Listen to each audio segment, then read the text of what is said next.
Good afternoon from the Superbook.com sports desk. I'm Joe Hunk. The Chiefs and the Eagles are in the Super Bowl. So what does that mean? That means that there are two former Tennessee Titans that are going to be playing in the game, A.J. Brown and, yes, Bret Kern, which you'll be hearing from here in just about 19 minutes from right now. There are also means that Ben Jones will be heading to the Pro Bowl as he is going to be replacing Chiefs center Creed Humphrey, who is obviously a little bit busy on the next weekend. So Ben Jones will be heading to his very first Pro Bowl in 11 seasons. In total, there are 29 former SEC players that will be playing in the Super Bowl. Two of those are Tennessee Vols.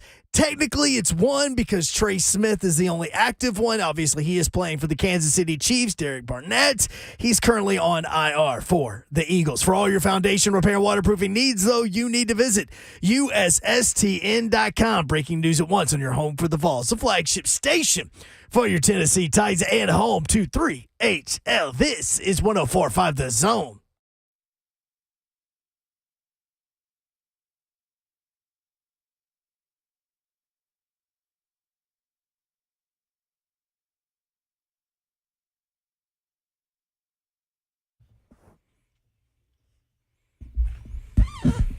What's happening, good people? Welcome into the building. 3HL right here on 104.5 The Zone. It is a Monday, and we have a Super Bowl that is set, Babsy. Let's go. Happy Monday to you out there. That's bunk. That's bunk. No, it's not bunk. We got a Super Bowl. Wait, NFL officiating might be bunk. Oh, every bit But of that's it. all right. That's all right. Every That's bit of all it. right. Hey, and he is rocking his Tennessee orange. He's got the top. He's got the shoes. He is Ron Slick. Good old Rocky Top. This car ain't got no roof. It ain't got no roof, baby. This car ain't got no Let's roof. go. No roof. Number 2 in the nation, no Babsy. Numero dos. Two. Dual. What was that first word? Due.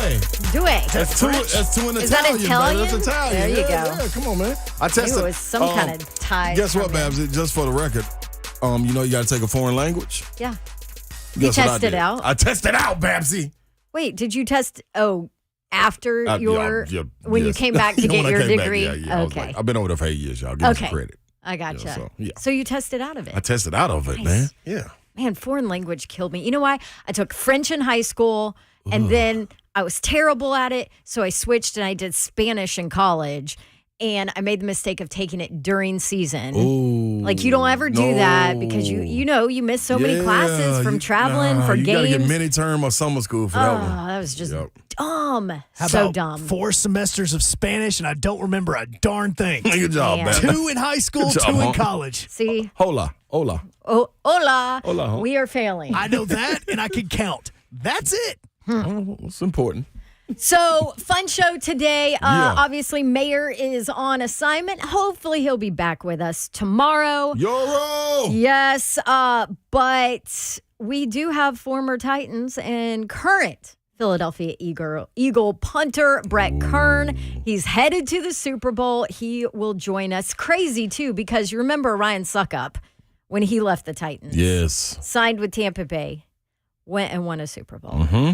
Brett Kern, off the Titans, signed with the Eagles. Is he going to win a Super Bowl? Is it something in the It water? felt weird just to say former Titan and Philadelphia Eagle punter. Um, Because just typing it out on Zone TV today felt weird for me. It does. It sounds weird because of the Philadelphia Eagle part. what's even more weird, it's another Titan going, former Titan. Oh, yeah. We know. Okay, come on. Arthur One is going to play You in mean a Super Bowl. the one that shouldn't have been a former Titan? That This one, is yeah. very I was true, about to say, Babsy. after that Eagles game, I think the Titans fan base kind of turned their opinion around on him because all the stuff that we found out. It's like, okay, we don't hate him as much anymore. He wouldn't allow us to turn the opinion around, though. I don't in know. some forms. I don't know. I still feel like. Okay, and this is water under the bridge, and this is probably me just bringing up old I mean, stuff, and speak you your can mind, totally speak your attack mind. me for this take, but I do feel like that there was a little bit of maybe some worry from John Robinson with kind of the diva part that started to come out of AJ Brown, the tweets, the Twitter stuff, and then I also think there was some miscommunication between him and his agent as well, because his agent, I think, was pushing a different agenda and maybe didn't have the conversations he needed to have with his star wide receiver. And it was all about money for the agent, all about money and the deal and the guarantee money and all of that. And I get it. AJ Brown clearly deserves it. Without question. How about this, though? No knee issues. Because I had heard behind the scenes that that was going to be a long-term issue, that knee injury. Yep. And I will say this, Babsy. God. That's tough to watch him walk out the door, but this is what I think people have to evolve to and understand. What wide receiver in the last 15 to 20 years is not a diva? Star receiver. You are correct. Outside of Larry Fitzgerald. No, you're so I mean, right. that might be the only one. Anquan Bolden was an anomaly, but we're talking about star. It goes with it. Like, they finally reached a point to where that skill position is not as valuable, but close to what the quarterback is. You know what I'm saying? Right. Like, you got to have one. They got to go hand in hand. So I'll also say this. I feel like there are more of them out there, too. Yep. And that's a product of the 7-on-7 camps. Yep. Like, I'm covering college guys nowadays. Who was it? I'm trying to think. I think it was at Carolina. Maybe it was Carolina. I think it was Drake May and a receiver from a team that they played, but they played 7-on-7 together starting in like 6th grade, you know? So I think the emergence of that kind of has pushed that skill position to a different level as well, to where there's more of those top-notch receivers, right? And everything that goes with it, the rules in the NFL that have really transitioned to protect the quarterback, to benefit the offenses, all of that plays into it too. I mean, it's much harder to find Jeffrey Simmons or Chris Long or, those kind of guys than it is. Without question. Yeah. Without question. Spot on. Yes. Anyway. Super Bowl is set. So we will dive in. It's set. God, the Eagles just smacked it. They look good, too. I'm going to be real. I don't like the Eagles. But guess what? That's what we ended on Friday. But at the same time, it was like, well, I know I did. But I was like. Well, we all picked them to win. We did. And it was 31-7. Clearly, that was a good pick. I think everybody. With the gift being given of quarterbacks having to be out. God, what a disaster that was. They couldn't even throw a pass. Yeah. They couldn't even throw a single pass. I saw somebody on Twitter. I mean, how do you prepare for that, though?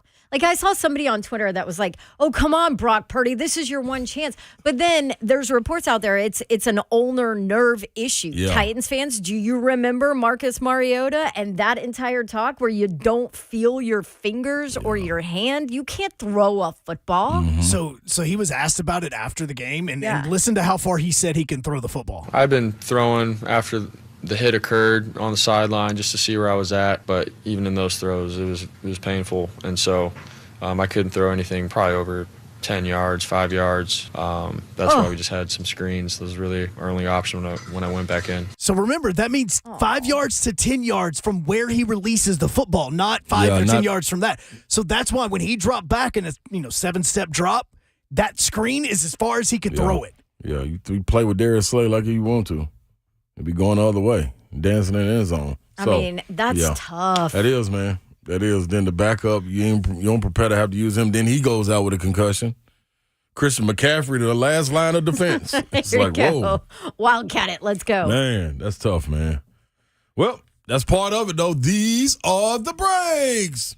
Eagles, they came through with it. They figured it out. They can go on.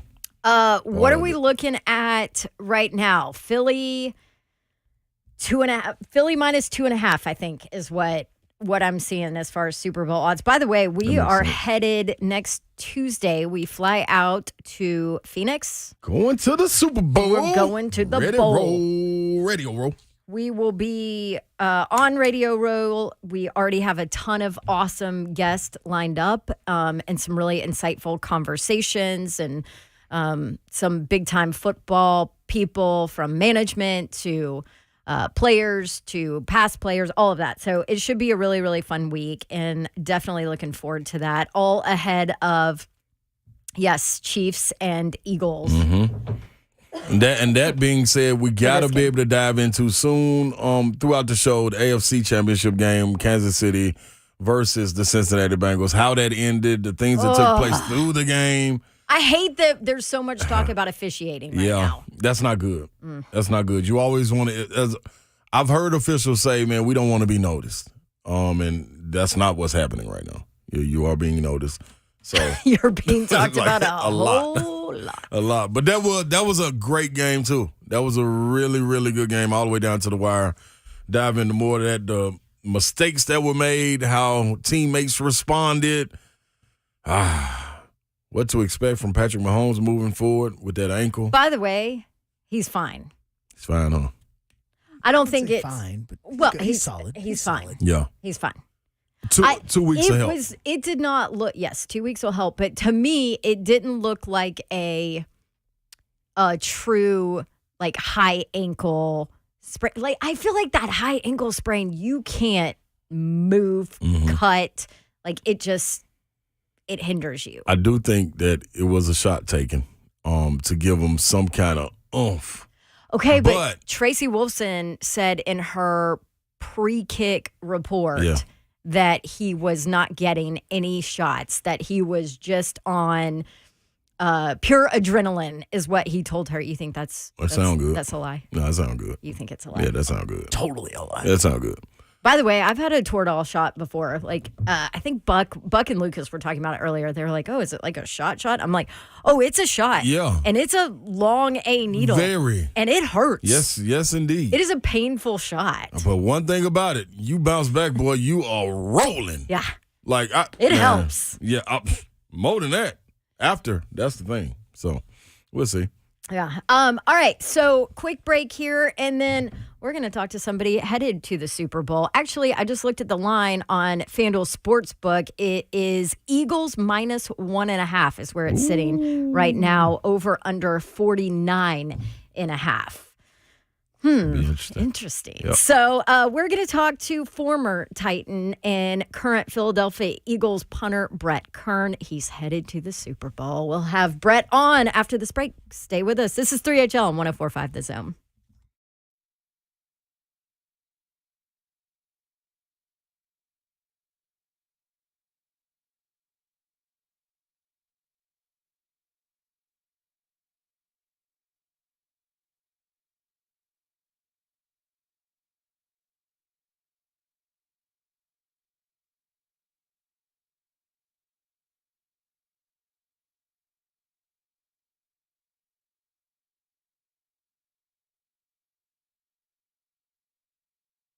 Maybe you need a new mortgage rate. Well, guess what? They've plummeted 5-month lows right now. So what you need to do is call my friends at Loan Pronto to see how low rates are. I want to tell you about Loan Pronto. I've used them, so I know what they're all about. Roger Moore, owner and founder of Loan Pronto, he started it because he thought, nobody wants to be buried in paperwork and have to turn in, all these receipts and paycheck stubs and whatever, blah, blah, blah. There's got to be a better, easier way, more of a quicker process. And so what did he do? He started Loan Pronto and he simplified that process. And the best part of it is their ability at Loan Pronto to get you, the consumer, the lowest rate.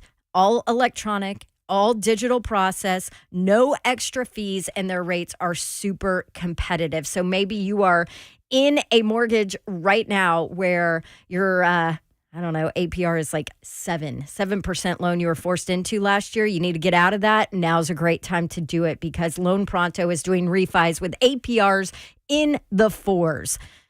Doesn't hurt. Just go check them out. LoanPronto.com, 615-499-5780. That's Loan Pronto at 615-499-5780. Loan Pronto, equal housing lender, NMLS 1661781, subject to lender approval.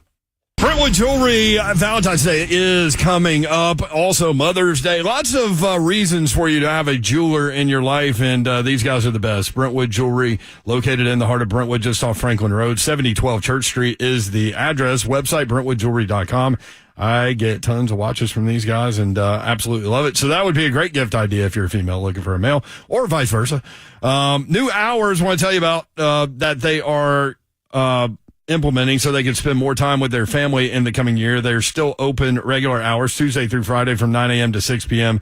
Saturdays 9 until 4. Always a click away, BrentwoodJewelry.com. Brentwood Jewelry makes finding the perfect Valentine's Day gift easy. Stop by to find a one-of-a-kind gift for that special someone in your life, whether you're looking for a custom design engagement ring to take this Valentine's Day over the top, or a one-of-a-kind Salome earrings or necklace combo or separate. Brentwood Jewelry will not disappoint. Ladies, don't forget the guys in your life for Valentine's Day. Get them an elegant timepiece that matches their personality and lifestyle. From Brentwood Jewelry's line of pre-owned Rolexes to the sports look of auras, no matter what their style is, Brentwood Jewelry has the perfect piece to celebrate them this Valentine's Day. 7012 Church Street in the heart of Brentwood, just off Franklin Road. Exceptional style, exceptional deals every day for more than 50 years. Visit BrentwoodJewelry.com.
Welcome back to 3HL, brought to you by Spring Hill Heating and Cooling. Go check them out at springhillac.com. Dawn Davenport along. Ron Slay, our fearless leader, mayor. He is on assignment. Yorl's on assignment today, but that's all right. We got one of his buddies, one of our buddies, one of our favorites, and now heading to the Super Bowl, Brett Kern, former Titans punter. And now Philadelphia Eagles punter. That sounds so weird. I still can't handle it. Kern, what's up? What's going on? How y'all doing? Doing good, Kern. Probably not as well as you're doing. How you feeling right now? Well, I didn't sleep much last night. My wife brought my kids up, and we had a great time, celebrating after the game. And after something like that, it's really hard to wind down. So I generally have a hard time winding down after games, especially ones that finish later. But when you're going to the Super Bowl, it's different. So once the Advil kind of wore off, I was still pretty hyped up, and so it's been a crazy last 24 hours. So. Now in your 15th season, I know that at the beginning of this year, obviously, Titans fans were distraught with, business decisions that were made and all of that. Did you ever think that it would end up like this, that it would be this kind of an opportunity for you? And honestly, no. It's everything that kind of went down. I think the last time we even chatted, after everything happened, with Tennessee, and it worked out pretty well for y'all. I mean, you got a young stud that just went out and smashed an NFL record, and I know how hard it is. I was close to getting that in 2017, and the end of the year weather it's so hard. So for him to be able to crush that record and how he did it, that's something really special. And he's young, talented, so. Titans fans are set up for a while with some good special teams. So, but yeah, I mean, when everything went down, I was obviously surprised, but I just, I had multiple conversations with my wife as far as, feeling like I was in good shape. And so, just working out, over at Lipscomb, with some snappers and other punters, and, working out at Lifetime Fitness, and, just kind of staying patient, wasn't really sure what was going to happen, and had a couple workouts, went up to Indy for a workout, which was really weird, putting on Indy clothes for a workout. It just felt, it just didn't feel right. We were not okay with nasty. that. Yeah, Nobody was okay with that, Brett. Yeah, I just couldn't do it. So, so I came home, and then, had a couple more. And then obviously when Philly called, it was an unbelievable opportunity. I think at the time they were 12-1. I think they had already clinched playoffs actually, and so it just helped too. I went through the staff, and knowing I was surprised at how many coaches and some of the players that I knew that were up here, and a lot of coaches that used to coach in Tennessee, and their head strength coach I played football with at Toledo. Wow. Nick Sirianni's assistant. I graduated high school with him, Scott Kanicki. So. Being able to come up here, it just felt right, and prayed about it, and my wife said, "Let's do this. Let's just get year 15 in the books," and it's an unbelievable opportunity, and here we are, going to the Super Bowl in 2 weeks. Brett, let me ask you this, man. Let's get straight to it, man. Have you ever kicked a 34-yard punt without trying to? Oh yeah, absolutely. Yeah. I mean, if you're playing, you go up to Buffalo, you go to, my first game as an Eagle, we went up to Chicago, and it was 6 degrees and about 30-mile-an-hour winds. It's very easy to kick a 34-yarder up there. I've done it before. It happens, as far as with punting, it's literally a game of inches. If your drops an inch inside or your nose is down, just an inch. I mean, you're talking about, it's like golf. It's, the result could be not pretty, but never did I think I'd hit. I don't even know how far that punt went. I was so upset because it hit the wire. I get 34 yards. I was actually surprised it went 34 yards. Right. Clanking it off a Fox Sports camera. So, but that's definitely something unique that happened. So can I say this too? after that happened, like clearly the ball changes trajectory, right? Physics isn't involved in this bad. I know. Math and physics that we were told there's none. But clearly they said, okay, we didn't see it, whatever. And your guy, Pat McAfee, went off about it on his show today, by the way, basically saying Brett Kern deserves better. But anyway, right after that happened, the sky cam follows you over to the sideline. How ironic, right? The wire that I smoked on a punt, it follows me, right? Well, the interesting part was that warming up, I didn't realize this, but Fox, normally they have the one sky camera, which is kind of higher up, and those are the kind of the taller wires that go to the corners, kind of like the 300 level. Well, yesterday they had two of them. They had like a lower kind of on field. You're talking only 20, 30 feet, above field level, and then they had the higher one, and so now you just doubled the wires, and so I actually hit it twice in warm-ups.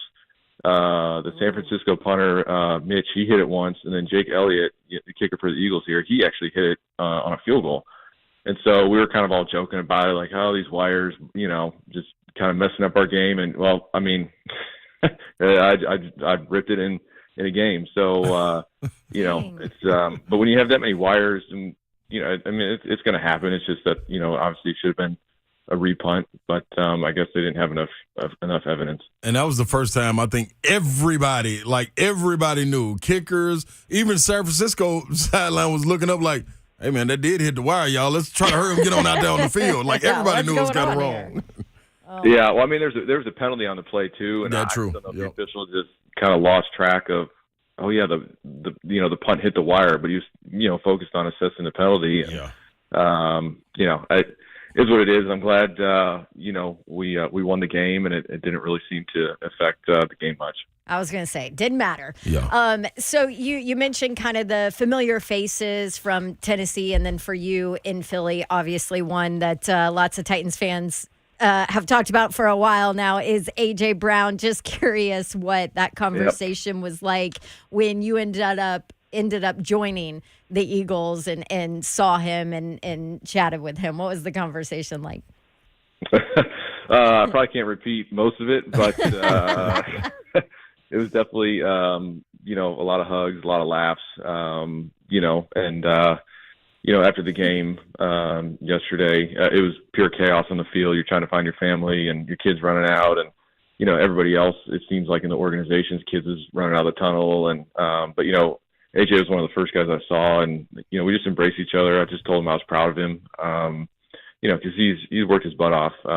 He's played in every game, and he's a stud. Obviously, Titans fans, you know what he's capable of and what he can do. And but I was just proud of him, just to see him work, to see his work ethic, and just seeing the growth from obviously when he was a rookie to him coming to Philly. And there's a lot of really good veterans on this team. A lot of guys that have been here for a while: Fletcher Cox, Brandon Graham, guys that have been in the league a long time. And so I think for him to be around those kind of guys and understanding Philly and just kind of how football is up here, and expectations and everything, is I definitely think those guys have helped too with his growth as well. Kern, that's what I was going to ask you next, man. We're on with Bret Kern right now. Eagles punter going to the Super Bowl. But outside of that, let me ask you this. You've been around a lot of teams where teams had to rebuild, and you know what energy is like and what it means with relationships and things like that, like you were just talking about in the locker room.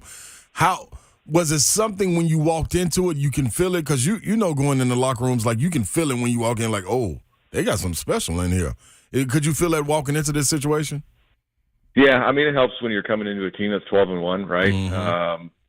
It might have been different if I came here 6-6, but they were 12-1, and you just walk in the locker room, and there's just an aura, there's just a swag, I guess you could say, where guys know that they're on a good football team, and there's not anybody really that's the amount of guys on our D line with sacks. I think we almost broke the NFL record this year with 70-something sacks, and they don't really care. Like, they don't care who gets them. They know that if they do their job and they do it the right way, that the sacks are going to go around. And so having that kind of mindset, and even between AJ and Devontae, and they're both stud receivers, and there's three quality running backs that just the split time, and Miles going over 1,000 this year, and we kind of going over 100 yesterday. So it's just guys don't really care. Guys just want to win, and when you have that attitude and kind of that selfless mindset, I'm not really surprised that we're in this position.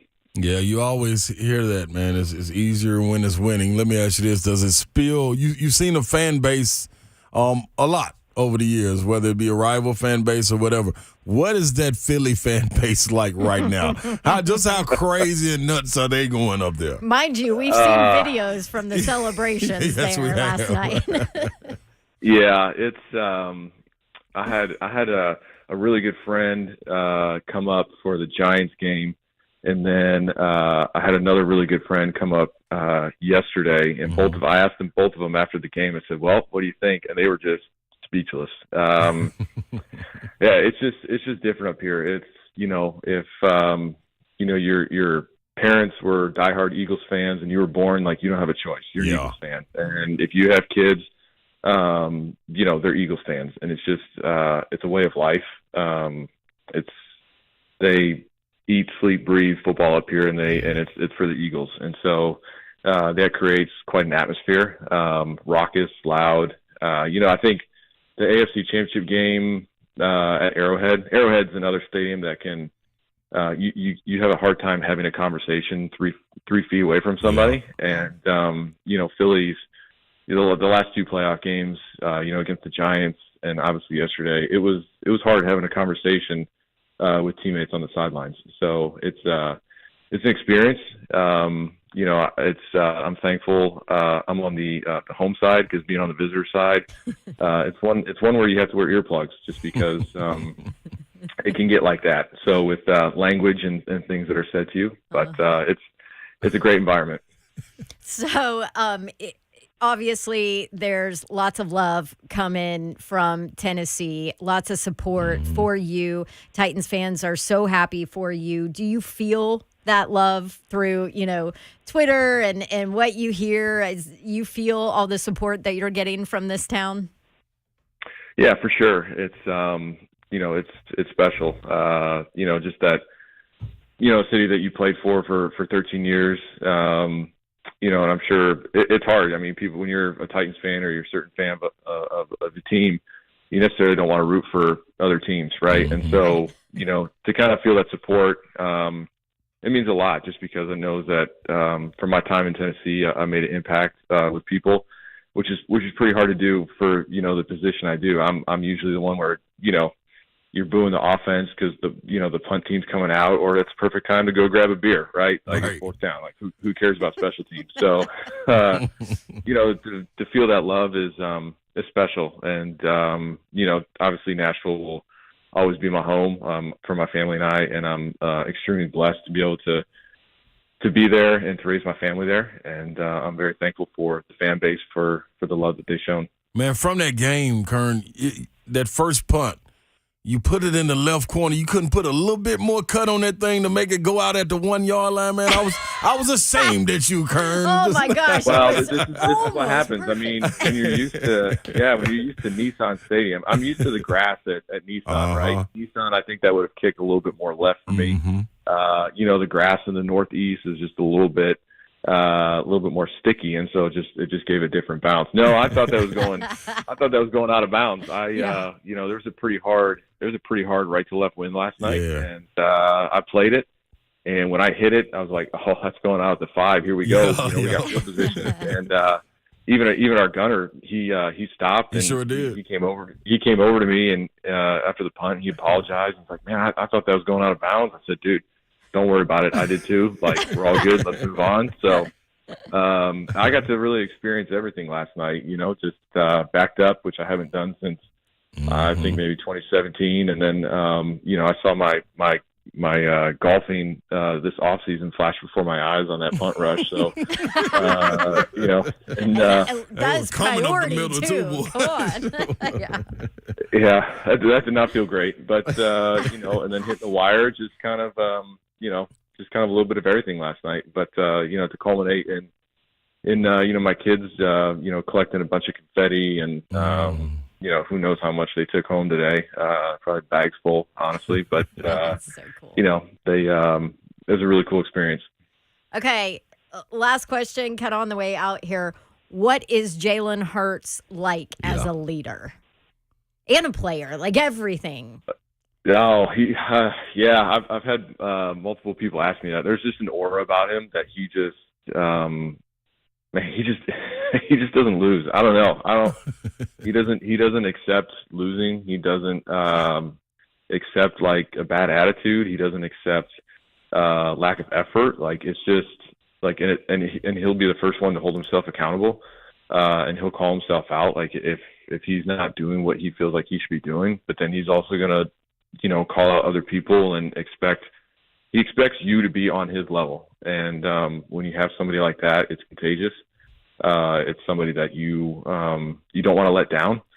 And so, when he's, Coach Sirianni, I've only been here 6-7 weeks now, and Coach Sirianni's had him speak in front of the team 2 or 3 times, wow. Saturday night before a game. And you're just like, oh, let's go. I'm gonna run through a brick wall through this guy, for this guy. And so, he's just, he's special. 24 years old, man. Goodness gracious. That's saying something. Yeah, that's crazy. That's, yeah.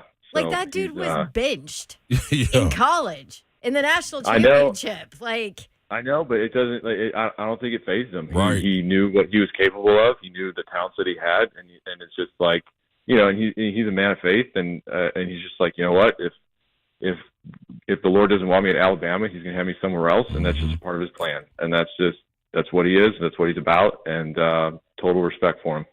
wow. Man, Kern, dude, man, we what you got? You got something? I got one more. Give him one on the way. Okay, because we were talking about this earlier. Yeah. Like Suck Up leaves.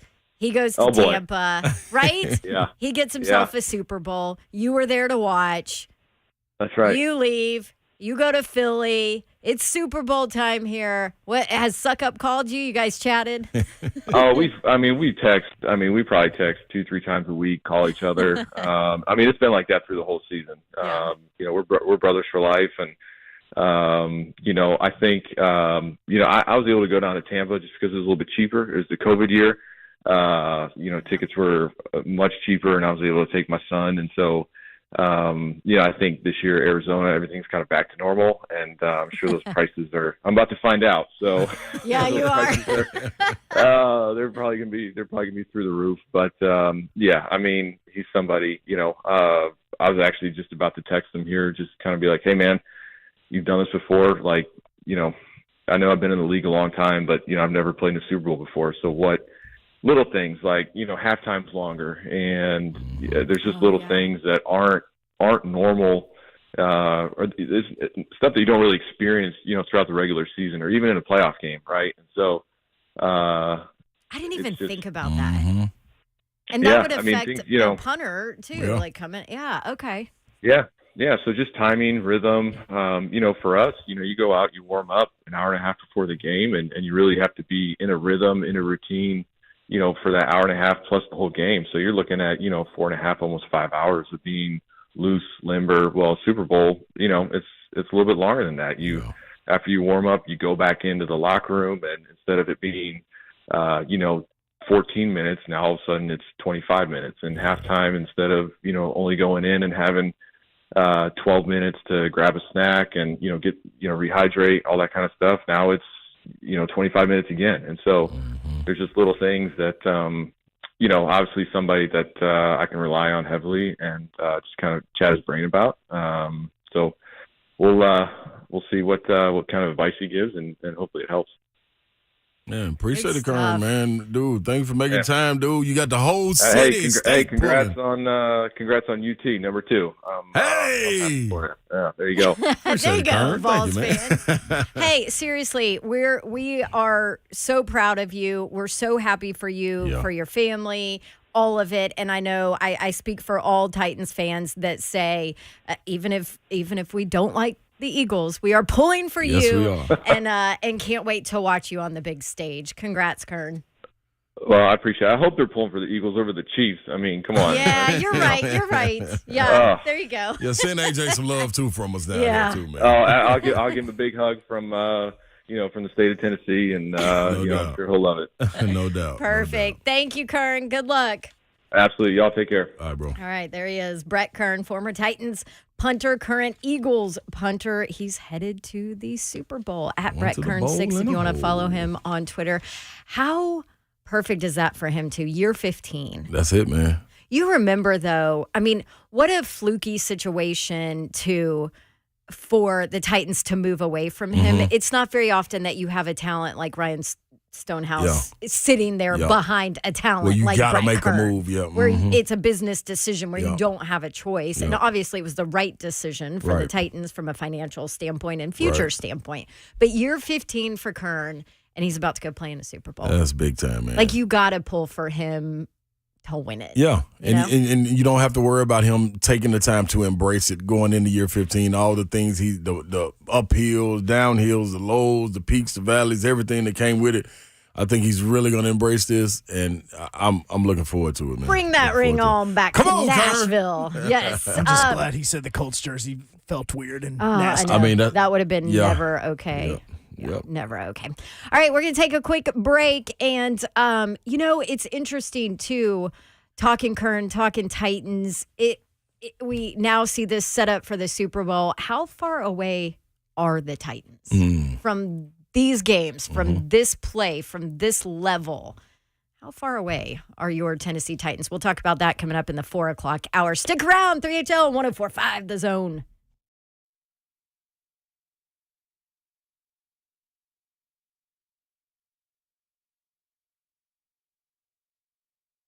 What's happening, people? Ron Slay here, man. Yes, I've got to tell you a secret that I've been keeping, but you all known it. You just ain't paid attention to it. But now, when you get on Zone TV and look at these pictures on social media and everything, you gon' know.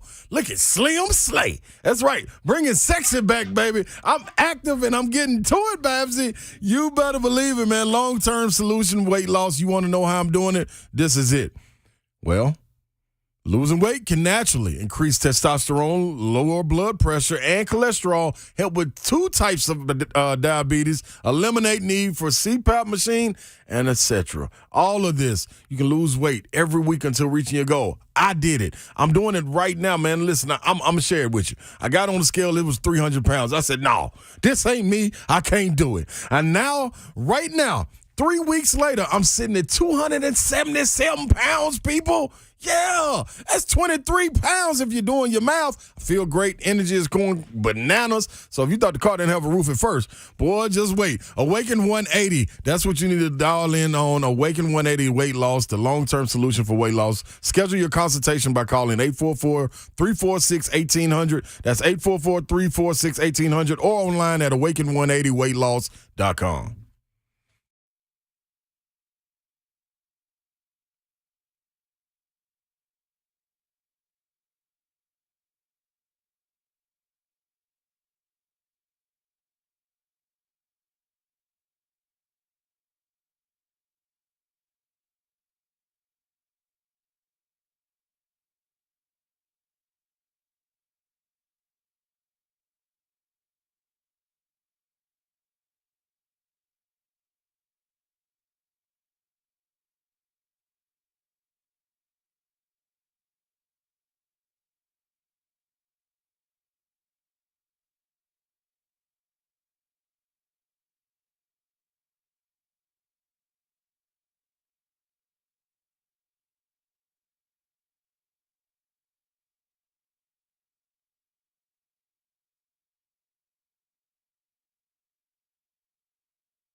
Welcome back into 3HL, right on 104.5 The Zone, brought to you by Spring Hill Heating and Cooling. Man, if you missed that conversation right there that we had with Brett Kern, phenomenal. Make sure you tap in, man. Yeah, I mean every bit of it, man. Tap in and get to where we have a podcast and you listen up to it. And listen. Just get back here to the 5 o'clock hour too, and we're gonna play a little piece of that for you. Yeah, because I really thought first of all, the story is phenomenal, but and everybody knows what a great guy Kern is and is obviously pulling for him, but which he did point out, you might as well pull for the Eagles. You can pull for the Chiefs. Yeah, exactly. Somebody wants to pull for the Chiefs. This is what, their third Super Bowl and just keep getting back there somehow. 4 years or whatever. But anyway, his talk of Jalen Hurts was really interesting. So we'll revisit that during the 5 o'clock hour. What else do we have today? Also, we have Chris Lowe coming up in the probably about 4:30. Covers college sports for ESPN. So we'll talk a little college basketball. How about Tennessee, man? Number 2 in the nation, Babsy. A couple questions, man, that I got to pose for you going into that conversation with Chris Lowe. Also pose to him, and we'll get some answers. Tennessee, are they under the radar as a number 2? Like, how many times you does feel that like happen? they're way under the radar? I actually do, Babs, and I really don't understand it. I just look at the landscape of sports and how it's pushed when you have something special going, and depending on the coach. Like, I can only imagine if Kentucky was number 2. And now, granted, they are blue blood. Without question, but imagine Tennessee how much and how much you would hear from Cal. I'm not even speaking of the entire program. Well, as far as the sports go, but if you hear from Cal immediately, if Bruce Pearl was number 2, it'll be flooded on the headlines. Also, Musselman up at Arkansas, and I'm just speaking on the SEC. Oh, Musselman is. You know what I'm saying? Like, he'll have shirt off again. He probably just coached with no shirt on. He's a hothead, and he's gonna talk his team out. So you think the reason is because Rick Barnes is not a big talk my team up kind of guy, or is it because of, there's a little bit of a stigma on Rick Barnes as a coach when it comes to March. Yeah, I do think it, with him being in this position before, having a number 1 team ranked, a number 2 in the past, it kind of floundering in March. Is it a hold your breath moment? But my flip side to that is, if this was Heupel and the football program, if this was Vitello and the baseball program, like, we would be going bananas. But some reason, and it's just this year. I remember, 2 years ago when they were ranked high, like number 2, number 1, whatever it may be. Like, the hoopla was around it. It seems more subdued right now. Now, I want to ask Chris Lowe his thoughts on that, man, and then, we have some people weigh in on that as well. Yeah, Vols are 18-3, 7-1, tied with Texas A&M, 1 game behind Bama. Although it wasn't a great weekend for the SEC. Not at all. SEC 7-3, SEC Big 12, and that's over with finally. It's SEC versus ACC. Your wheelhouse next year, Babsy. That's right. They start their contract, so that'll be fun. I like that. That's a good contract. It is. Vols out rebounded Texas 38-23, by the way. And you know what I always say about rebounding. Speaking of, you're going to talk about it to my kids. I am, Babsy. I will be on deck. We're gonna have a little blocking out rebounding session yes, with the sleigh ride tonight at 11-year-old basketball. So, yeah, but a huge win. I actually watched a lot of that game, that Tennessee-Texas game, and I just sat back and said, okay, I think this team is for real. And that's what everybody is doing, Babs. Everybody's, instead of getting on the edge of their seat and saying it, everybody's sitting back and okay, hold on. This team may be. It looks for real. Like, it checks all the boxes. You know what I'm saying? So it's just interesting to watch it play out, man. And you look at the Big 12, who probably is the deepest. God. From top to bottom in college basketball. Is playing good basketball. And you know who's beat their 2 top teams? Tennessee, Kansas, and now Texas.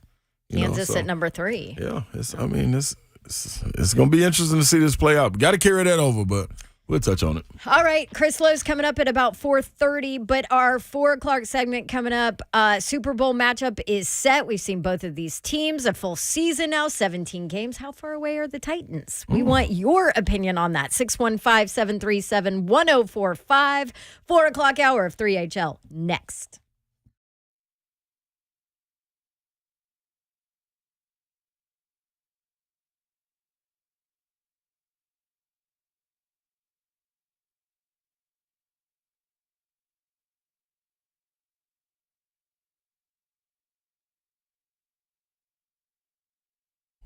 Hey, you sitting around watching the game?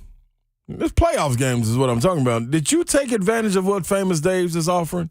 Stomach sitting there growling. You like, what am I going to eat? I need something quick. Need to just go pick it up, scoop it. Needed to be enough to share with people, maybe 4 or 5 people.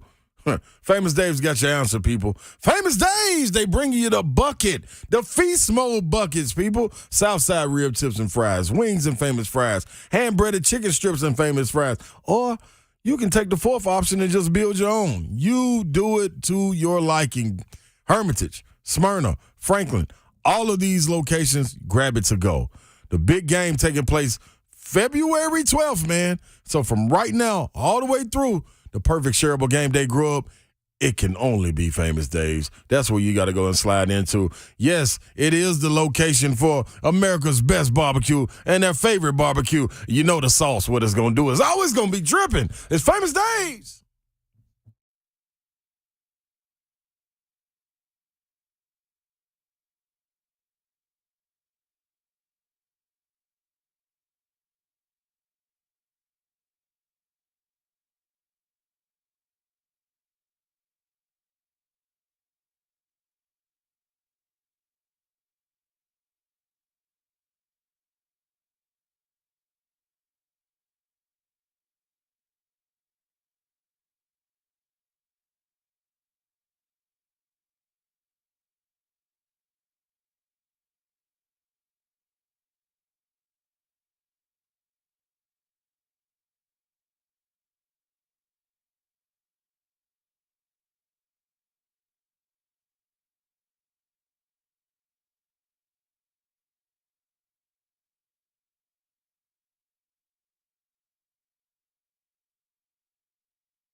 Good afternoon from the Superbook.com sports desk. I'm Joe Hunk. The Kansas City Chiefs are heading to the Super Bowl, so that means that center Creed Humphrey will not be available for the Pro Bowl. So, in his place, Ben Jones, the Tennessee Titans center, who will be going to the Pro Bowl for the very first time. Just a few hours ago, the NFL notified all 32 teams that the 2023 salary cap will be a record $224.8 million. That is a $16.6 million increase from the salary cap in 2022. Yeah, but don't get excited because the Titans right now are projected to be over the cap by more than $23 million. Yeah, I said that really low because it hurts. For all your foundation repair waterproofing needs, you need to visit USSTN.com. Breaking news at once on your home for the Vols, the flagship station for your Tennessee Titans, and home to 3HL. This is 104.5 The Zone.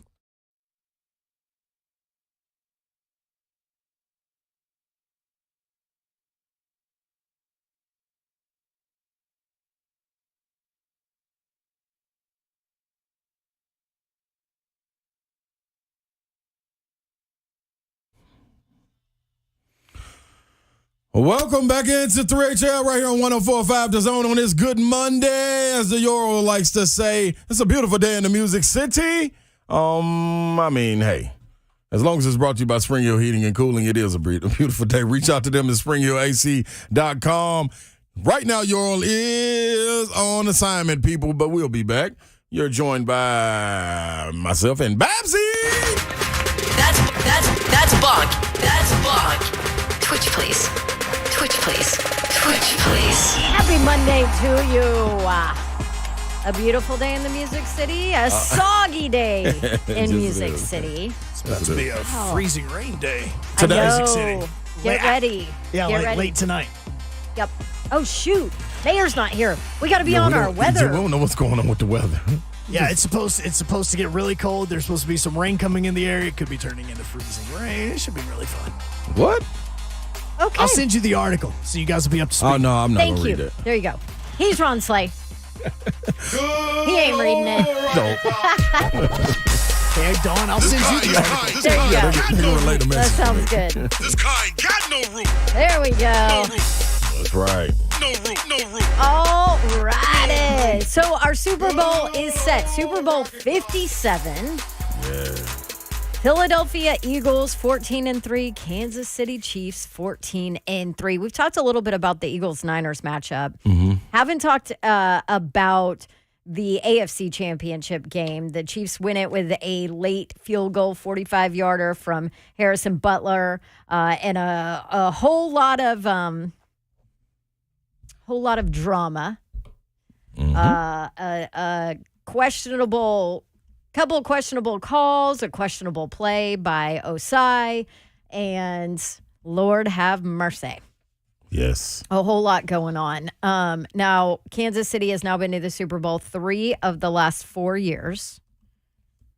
Right? Yes. This will be the third Yep. trip. Yeah, so they're 1-1. Yep. 1-1, lost one. A lot of injuries. And guess what, Babsy? They walking into another Super Bowl banged up, just hobbling in. Kelsey in question with his back spasms. Mahomes and his ankle. I want to say a lineman. Not sure we'll wait on it to come out. You know, we got, 2 weeks, a week and a half. Yeah, week to 2 prepare. weeks. Yep, so. Sunday, February 12th is the Super Bowl. Starts at 5:30 p.m. Central Time, which is awesome. That is. Everybody can watch a game, enjoy it, and get some rest. Why? It's out in Phoenix. Right, It's out in Phoenix. We'll be there. Correct. We will be there. Radio Row. We'll be getting to it. From that Start game on Wednesday. From that game, Babsy, I think we got the excitement we were looking for, regardless of Mahomes was being hobbled. Burrow answered questions. When you get to the magnitude of this game, you have stars, and they all stepped up. I believe Jamar Chase, man, that dude, man, double covered, man, still making catches.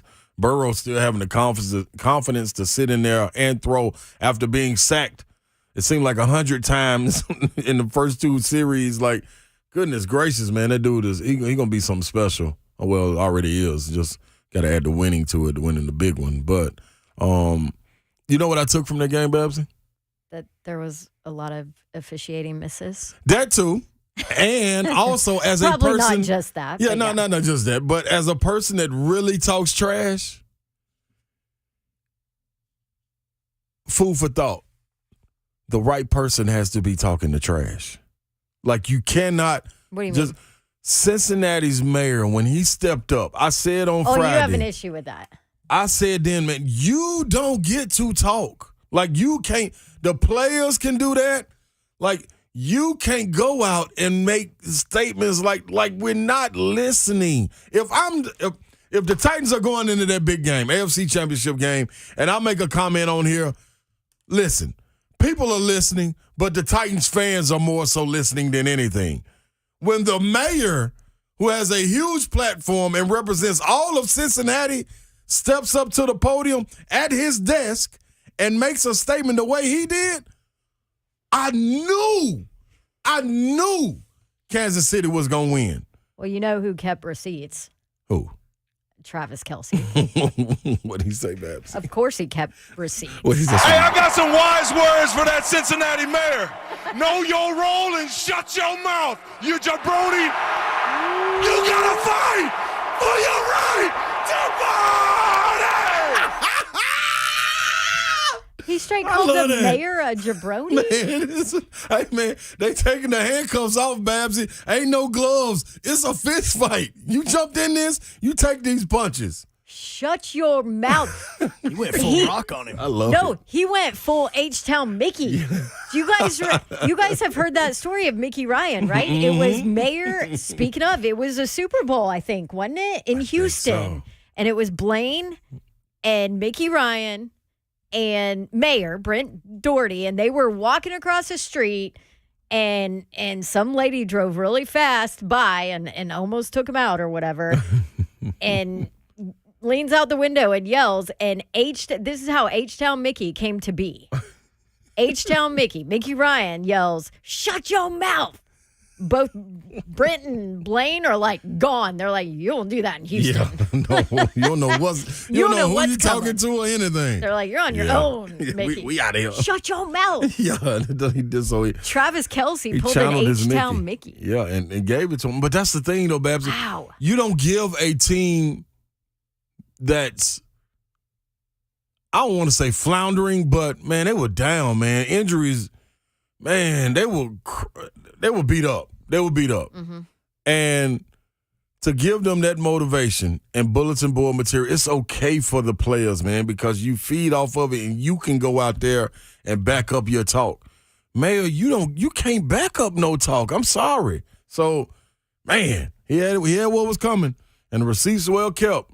And at the end of the day, Cincinnati was his own worst enemy. I'm just gonna be real. The swagger is Yeah. gone. That's tough. Well, you talk about your key players making key plays Mm-hmm. at key times, right? And Mahomes with that 5-yard scramble, and Yes. then the phenomenal acting job on Mm-hmm. the late hit by Osai.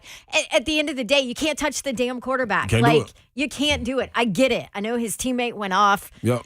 heading into the locker room, Yep. and that is now all over social media, and that's a terrible look. But at the end of the day, you can't touch the quarterback, and you know it, and that's sets up the game winner from Butker. So is what it is, Yeah. but you hate to see it in like that. But it's your big time players making your big time plays at big time Yep. moments, and that's a championship team, and that's why they are now headed to the Super Bowl for the third time in 4 years. And you got to limit mistakes. Like I think it was the tackle or the guard, number 77 for the Kansas City Chiefs, had two situations where he did things after the play, and Andy Reid kept on pointing to his head like, "Hey, man, Be smart. come on, dude." Taunting was that anyway? I don't Yeah, know. It was a weird taunt. But that goes back to what Babsy's saying about the officials. Like, their antennas are up for some reason, all the way up. So, I mean, you can't help them in the situation. And don't hurt yourself in the situation. Right. You know what frustrates me? The lack of consistency in officiating this entire season. It's not just this game, this kind of brings it to the forefront, but it's the entire season. It needs to be addressed. Yep. It's not cut and dry anymore. There's no reason we should be talking about officiating on a Monday after the championship games. True. You know? True. Mm-hmm. Hey, by the way, breaking news. Brock Purdy. You know how what do you say? Play what he said on how far he could throw the ball.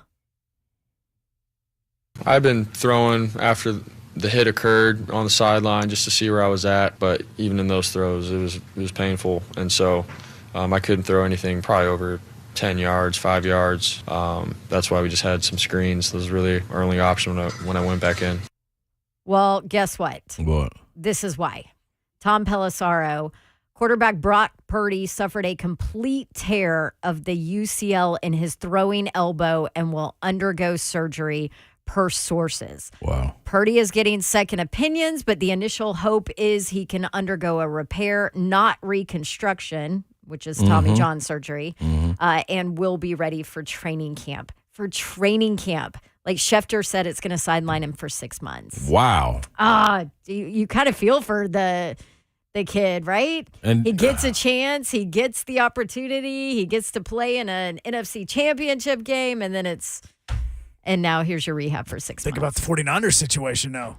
Right. Because now they don't know. Do they get rid of Garoppolo? Yeah. They can't trade Trey Lance now. What do you do? Yeah. You don't. They're now in a situation. This is definitely bad because he has to be out. But on another note, it's also very good when he gets to go back to the negotiating table because of what he's built up, the equity he has built up in this team, of what you saw me do.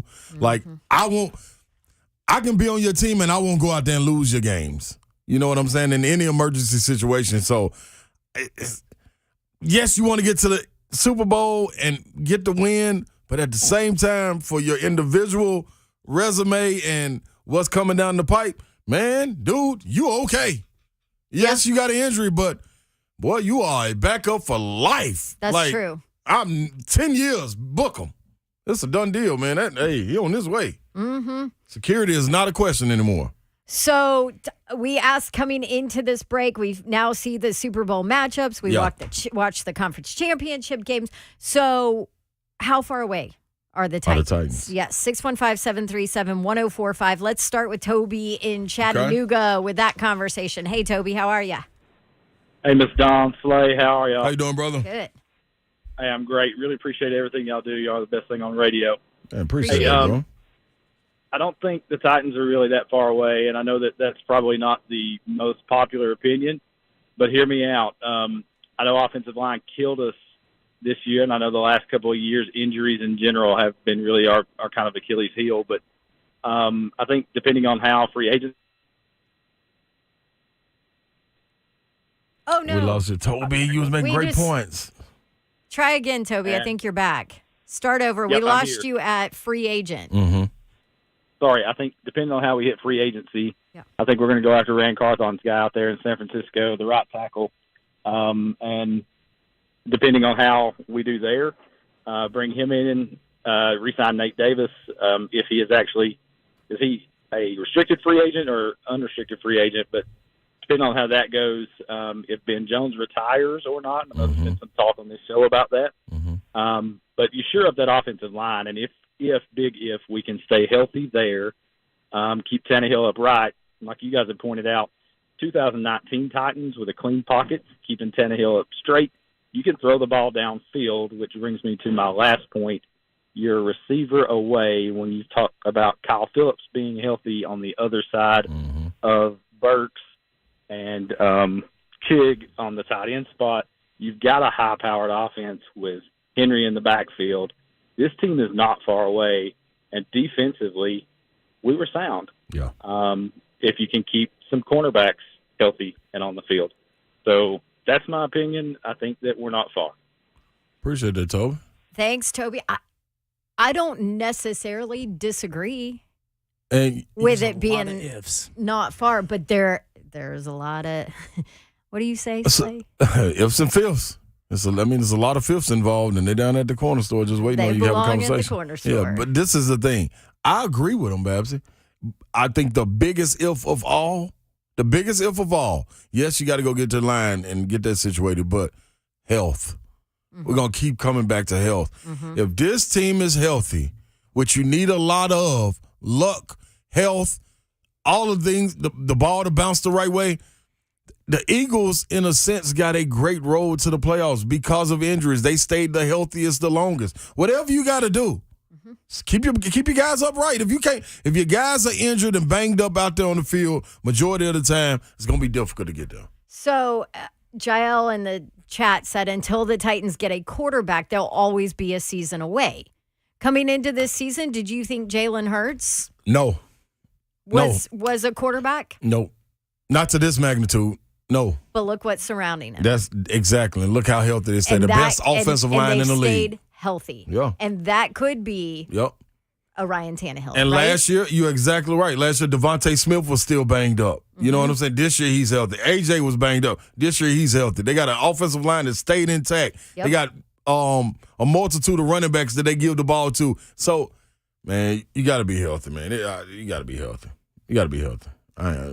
If I'm the Titans, I take a long, hard look at our policies when it comes to injuries and how we deal with them. And like Vrabel said, what are you doing away from the facility? It is what it is. All right, we'll take a quick break. If you want to jump in on this conversation, 615-737-1045. We'll have a little bit of time before we have Chris Lowe from ESPN on at about 4:30. So call in. Want to hear what you think. How far are the Titans away after watching full seasons of your now Super Bowl teams? This is 3HL and 104.5 The Zone.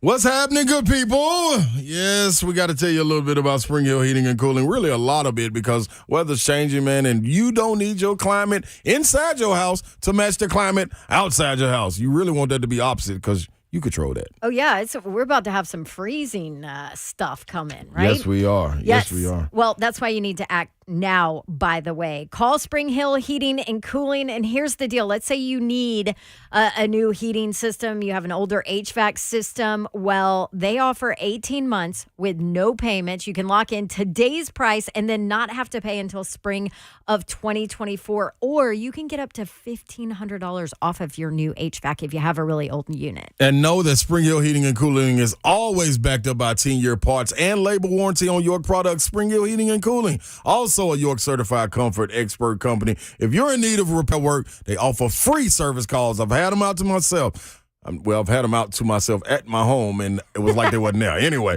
the repairs plus low monthly payments on these repairs makes it simple. Yes, Heating and Cooling Company that takes care of all your HVAC needs. That's Spring Hill Heating and Cooling. Go visit them, springhillac.com. What you gonna do, Babsy? Call them.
Welcome back into 3HL 1045 The Zone. Spring Hill Heating and Cooling is who we're brought by. SpringHillAC.com is who you want to reach out to, man. We got the conversation going. Just how far? Yeah, turn up your radio. I had to get that in. My bad, y'all. What are you, like a off script right DJ? there. Yeah, that's a jam. But that was a good voice. You like that? Yeah. Okay, thanks, Babsy. Yeah, that's my driver's seat voice right there. I'll take it off in a minute. I'm like super impressed. Okay, Babsy. All right. So, Babsy, check this out, man. You with Babsy. Euro is on assignment. Joe Hunk is handling things in the cockpit, handling it. Well, listen, this is what we need to know. How far are the Titans away? Especially after watching now that AFC and NFC championship game. Yes. And their rosters and their style of play and all of that. The Super Bowl is now set. Yeah. How far away are the Titans? By the way, I want to hit on something because it was pointed out in our chat. I just brought up the fact that Jalen Hurts wasn't thought to be, the quarterback coming into the season. Mm-hmm. And Free Nation Berman wrote in our chat, why are we comparing Jalen to Tannehill? Laugh out loud, a young quarterback on the up and up versus an aging quarterback who's been digressing. I think you missed the point of that conversation. It was nobody thought Jalen Hurts is that kind of a quarterback either, but look at who's surrounding him. Mm-hmm. Yes, it's a lot easier to surround him with good players because he's a young quarterback, and Correct. you talk about salary cap issues, which the Titans are right in the middle of right now, and all of that. But you give Ryan Tannehill a healthy offensive line, I don't think he's a problem. I don't either. But that's just me. I don't either. But regardless, it wasn't a Jalen Hurts to Ryan Tannehill comparison. The point was nobody looked at Jalen Hurts and said, that guy's a great quarterback coming into this season. I think all of the expectations were capped when walking into the season for the Eagles, the same way they were capped walking into the season for the Miami Dolphins. I think you can look at their situation the same way. It was a shut up and prove or a put up and prove situation going into it by, we're going to give you all the weapons. We made moves. We went and got A.J. Brown. You got tight ends. You got receivers. You got running backs. You got an offensive line intact. And I think it's something similar to what was taking place in Miami that they expected out of Tua.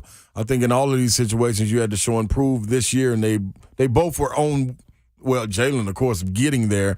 Tua, outside of the concussions, was having a really good year as well. So it's interesting to see when you put pieces around, and the pieces, this is the point I was making, the pieces stay healthy. Outside of it, we had a caller from Toby from chat calling in, and he said the same things, and I agreed with him. Babsy agreed to an extent as well. It was a lot of ifs in it that Hunk pointed out, but you got to be healthy. You got to be healthy. That's the main thing, man. I think we are okay if you go into a situation where Treylon Burks was trajectory going up, and then you had another fault every single time where you had to miss 2-3 games or you had to miss practices and getting in your groove. Kyle Phillips, that's all we heard about coming into the season. We were raving about him. Man, we actually got that opportunity to see how vital he can be to this offense when they scrimmaged Tampa Bay in the preseason, and it was 3 possessions that they switched them from the right side to the left side, all 6 to 7 yard catches, and him sprinting to the other side, going in a hurry-up offense to get lined up, and him making plays, and then you start to see Hooper get into it.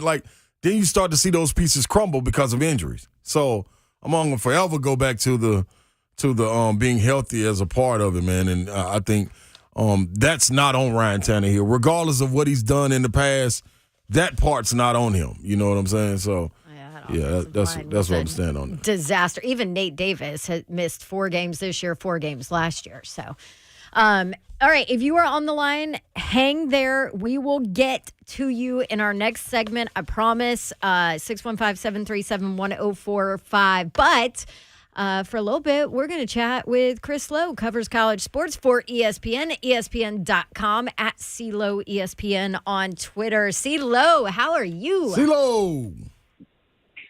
I'm doing great. It's always good to visit with my pals there in the Nash Vegas or the Boom Boom Room, whatever be the case. That's right. We are officially the Boom Boom Room now, Chris Lowe.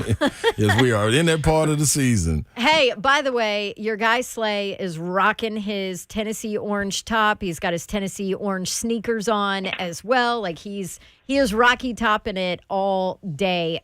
Huge win for Tennessee basketball. And I watched that game, Chris, and I was like, man, okay, this team might be legit. I really wasn't surprised that they beat Texas as badly as they did. I thought Tennessee was ready, and really we're still pretty peeved about last year's Texas game and the way that game ended. So I felt like Tennessee would be ready to play. I knew the crowd would be it'd be tough for Texas to come in there and win.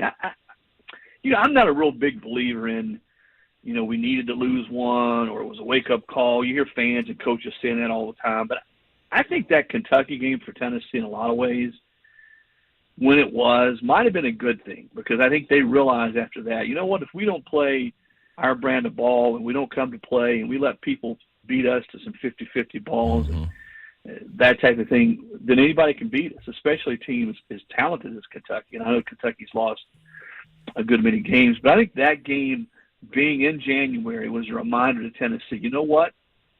We lose one like this in March, it's over.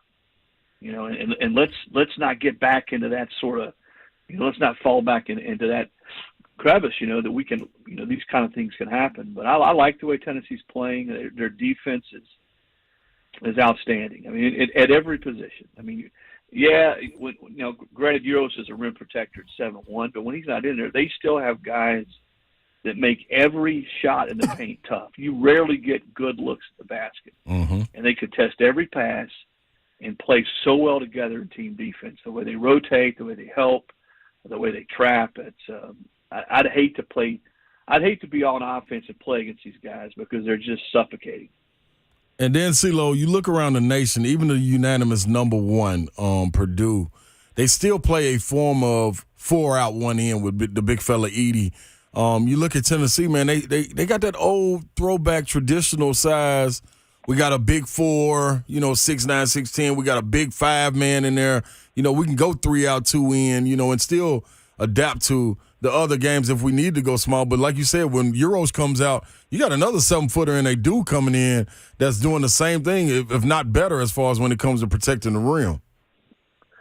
Slay Rick has really worked those rotations, too. You've seen the smaller lineup. You've seen the bigger lineup. And I think you're right. Depending on who they play and what the matchups are, he's confident in all those different rotations and lineups. And they're deep. You've seen several times now where the game might be hanging in the balance a little bit, but Tennessee hits one of those spurts in the second half and teams get tired because they just keep coming at you. I mean, you got a point guard like Sakai. He just never stops. I mean, he's going a million miles an hour all the time, and he's just getting better and better. Well, he's hard to deal with. I think, everybody wants to talk about keys, okay? And here's mine. Olivier's not going to score 27 points every game. No. I mean, he was outstanding the other night. Yep. But you know what? If they get 11, 12, 13, 14, 15 from him every game, yep, and he makes shots there in the paint, and he is a threat on that turnaround 12, 13-footer, and then they get Josiah and his mid-range game going, because where he's really good is, on the bounce a couple times, pull up for 13, 14, 15 feet. If they can get those guys making those shots, and again, they don't need them each to score 20 points, but if between them they get 22, 23, 24 points, that's going to open up everything, and that's when you get those three-point guys from outside really bombing them in. And if that happens, Tennessee offensively and the way they play defensively is going to be a tough out for anybody. Now, let me ask you this, CeeLo, because this has been bothering me. I've been talking to Babsy about it. Anybody that listens, I'm trying to talk to them about it. How many times do you see a team number 2 in the nation, but it's not a lot of hoopla? It seems like a number 2 team that's flying under the radar. Even with the Kentucky loss, it's like everybody's, instead of sitting up on the edge of their couch like, oh, yeah, that's it, they're kind of sitting back like, yep, I expect them to do this. And you look at it around the SEC. If this was Kentucky and to take out of account that they're a blue blood school. But if they're number 2 in the nation, Cal would be on his soapbox. If Bruce Pearl was number 2 in the nation, they'd be on his soapbox. If Musselman was number 2 in the nation, he'd be on the soapbox. Like, what is it about the fanfare around it that's kind of subdued right now? I hear you, man, because Tennessee's played, if you look at Lenardi's top 2 lines, number 1 and number 2 seeds, they've played 3 of those teams, and they've won. Let's see, they beat Kansas, they lost Arizona, and they beat Texas. So beat Maryland. They're 2-1 against those teams, and they got Alabama coming up in a couple of weeks. So they're going to have played 4 of the top 8 teams and have a chance if they can win at home against Bama to go 3-1. Right. Which to me means if they do that, then they're going to be a 1 seed. To answer your question, and this is not fair, but I think this is what it is I think there's a lot of uncertainty and doubt out there about Tennessee in the postseason. Right. Because of what's happened. And not just with Rick, but even going back, Tennessee's had some really good teams. And those teams you guys were on were, one offensive rebound, 1 bad play away from being a Final Four team. Right. And I think people look at it, and not that the past really has anything to do with this year, but sometimes subconsciously, if you're an analyst, if you're a fan, if you're in the media, you say, well, Tennessee's playing great right now, but I don't trust them in the postseason. And I think that's a little bit of what we're seeing right now. And you know what? I think that will drive this team. Yeah. You heard what Rick said about that the other day. He says, listen, we got to buy into the grind, man. We got to buy into the daily grind, practice, and that game. We can't get caught up in Final Four and what we're going to do come March. We got to do it right now. And I think that's exactly the right approach because people are going to doubt this team when they get in the postseason. I don't care if – and I feel pretty confident Tennessee will be a 1 or 2 seed when they go into the tournament.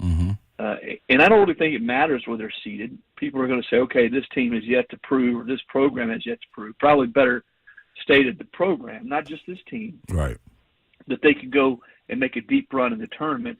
But I think this squad is made of the right stuff, Slade, that will only drive them. And the only reason I bring that up, CeeLo, is because around the program, you follow Tennessee, and could you imagine? Well, we got to see it this past year. The football program being ranked number 2 or number 1, and the hoopla. You look at Tony Vitello, him being ranked number 1 in America. Like the fandom around it was crazy, and it was like it's kind of just slowed down when we got the basketball season, But that's a different personality, coach-wise. And that's what I'm saying. Is it Barnes not coming out, and more so like what you're talking about, Chris? Man, you got to accept the grind and get 10 toes in it, and let's just grind it out. Don't worry about that. Or do you think? Yeah. Do you think it played that? I feel like college basketball is crazy right now. I mean, like everybody's losing to everybody. Yep. I feel like there's not a lot of specific, clear cut. Here's your top 2 team, kind of thing. Does that play into it too? You think? Yeah, it has been a little topsy-turvy, Dawn. Yeah. Everybody said that Alabama was the best team in the country. Yeah. And heck, I turned it on the other day, and Oklahoma's up 30. Yeah. I mean, an unranked Oklahoma team. Auburn's looked, a little bit mortal here recently. Kansas, you go back to Kansas before they beat Kentucky. Yeah. On Saturday, they were sort of limping. So yeah, I think that's part of it. I don't know. Purdue seems to be the team that everybody is pointing to and saying they're the best team right now. I mean, well, sometimes that's not the best thing or the best label to take into the tournament when everybody's saying you're the best team. Right. I think there's losses out there next month for all these teams. Tennessee's going to have a few more losses, but I still think Tennessee's quality wins, and I think with chances against Kentucky again in Rupp, Alabama comes to Knoxville. I think Tennessee's got Auburn twice. Is that correct? Yeah, they do. Yeah. Yep. At Auburn. So there's a lot of chances there for Tennessee to really solidify that 1 or 2 seed.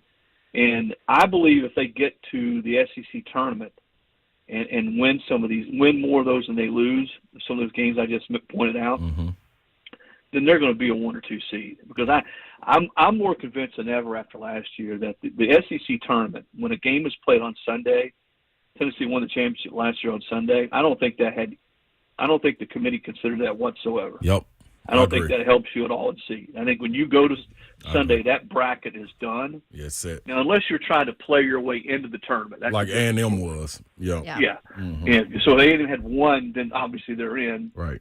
Because the automatic bid. But I think when you're on that 2-3 seed line, and even if you win the conference championship in the tournament, I don't really think it has much to do with your seed. So, again, if Tennessee takes care of business and wins more of those marquee games than they lose, I feel confident they will be a 1 or 2 seed. And then it gets down to how you play in the tournament. Rick's not a real rah-rah guy. Right. Don, I think that's part of it. He's not a look at us, look at me. He's not into the theatrics. He's been doing this for a long time. And I think that's the way he wants his team to play. As he said, every day, every practice, get better. And I think being healthy, too, that's the other thing we haven't talked about. Josiah wasn't healthy earlier in the year. He looks a lot healthier now. And they certainly want to be smart with that knee as they get ready for March. And that, if he has to take some breaks or has to play fewer minutes, you want him at 100% March 15th and not February 15th. Yeah. Yep. Spot on. Appreciate it, CeeLo. Yeah, good stuff. Thank you, Chris Lowe. You want to check him out on Twitter at CeeLo ESPN, and always writing phenomenal stuff, ESPN.com. Thanks, Chris. Okay, guys. Have a great day. All right. Happy Monday. There you go, Chris Lowe. All right, back to our Titans conversation. Did you get your Tennessee Vols question? Somewhat. There's some Somewhat. There's some substance in all of that. Yeah, somewhat. I'll accept that from CeeLo. Okay. There you go. Yeah. All right, we continue. Chad, you'll be up next on the phone line. We continue our Titans. How far away are they now that we have our Super Bowl set and we've watched these two teams for 17 games? 615-737-1045. We'll take your calls and hit you first, Chad, coming up after the break.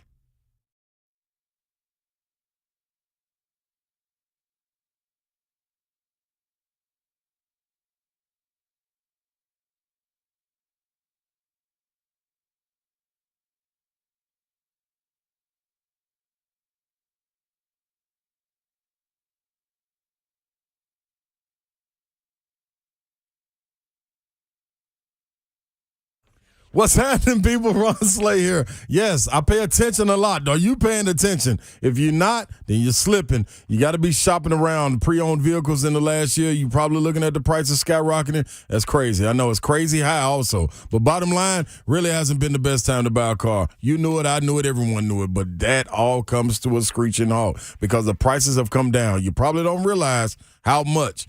Music City Auto Place can help you with that. They got the best prices in Middle Tennessee. I've used them twice and going to continue to use them. You should too, and that's a guarantee. In fact, they want you to shop around, compare the prices to others, and you'll see for yourself. On top of the already low prices, this year, this year's end sales event has been extended all the way into January. I mean, you got a day to go on and jump on it. Go to Music City Autoplex, 2430 Gallons of Pike North, just 15 minutes from downtown, and be sure to tell them Big Slay sent you. You know what the motto is, man. Music City Autoplex. Go get your car. Get ready with Maryland Farms Wine and Spirits. Go ahead and stock up that bar. My guy Jason and his guys can help you do that. If you know what you want to get, just mosey on in, find it, and mosey on out. It'll be easy if you want to branch out a little bit. These guys are experts. And they'll help you maybe find a new bourbon, new craft beer selections. Definitely can help you with new wine choices. Maybe you've got a dinner party coming up and you want to try something different. These guys can help you out. Maryland Farms Wine and Spirits, they are there for you. MarylandFarmsWS.com is the website. Monday through Saturday, 9 a.m. to 9 p.m., closed on Sundays. You can get delivery through Maryland Farms Wine and Spirits on the app and curbside pickup as well. Maryland Farms Wine and Spirits, locally owned and has served Brentwood for more than 17 years.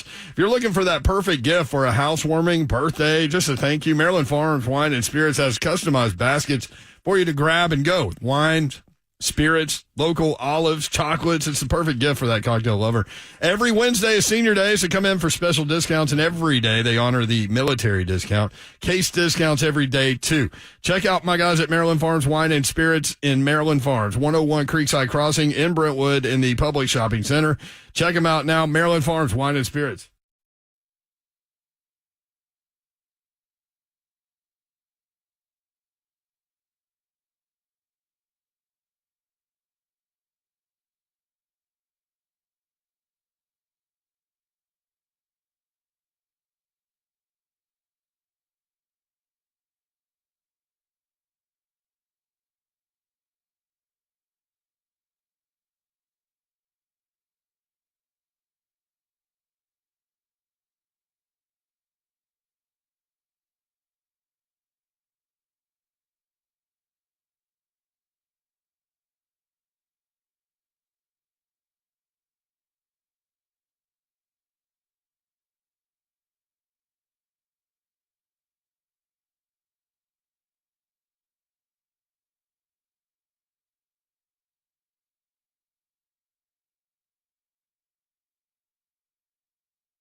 Welcome back in the 3HL on 104.5 The Zone. People, we got a conversation going, and you want to get in on the 615-737-1045. It is good. I promise you it is. How far are the Titans away from getting right there to the pinnacle?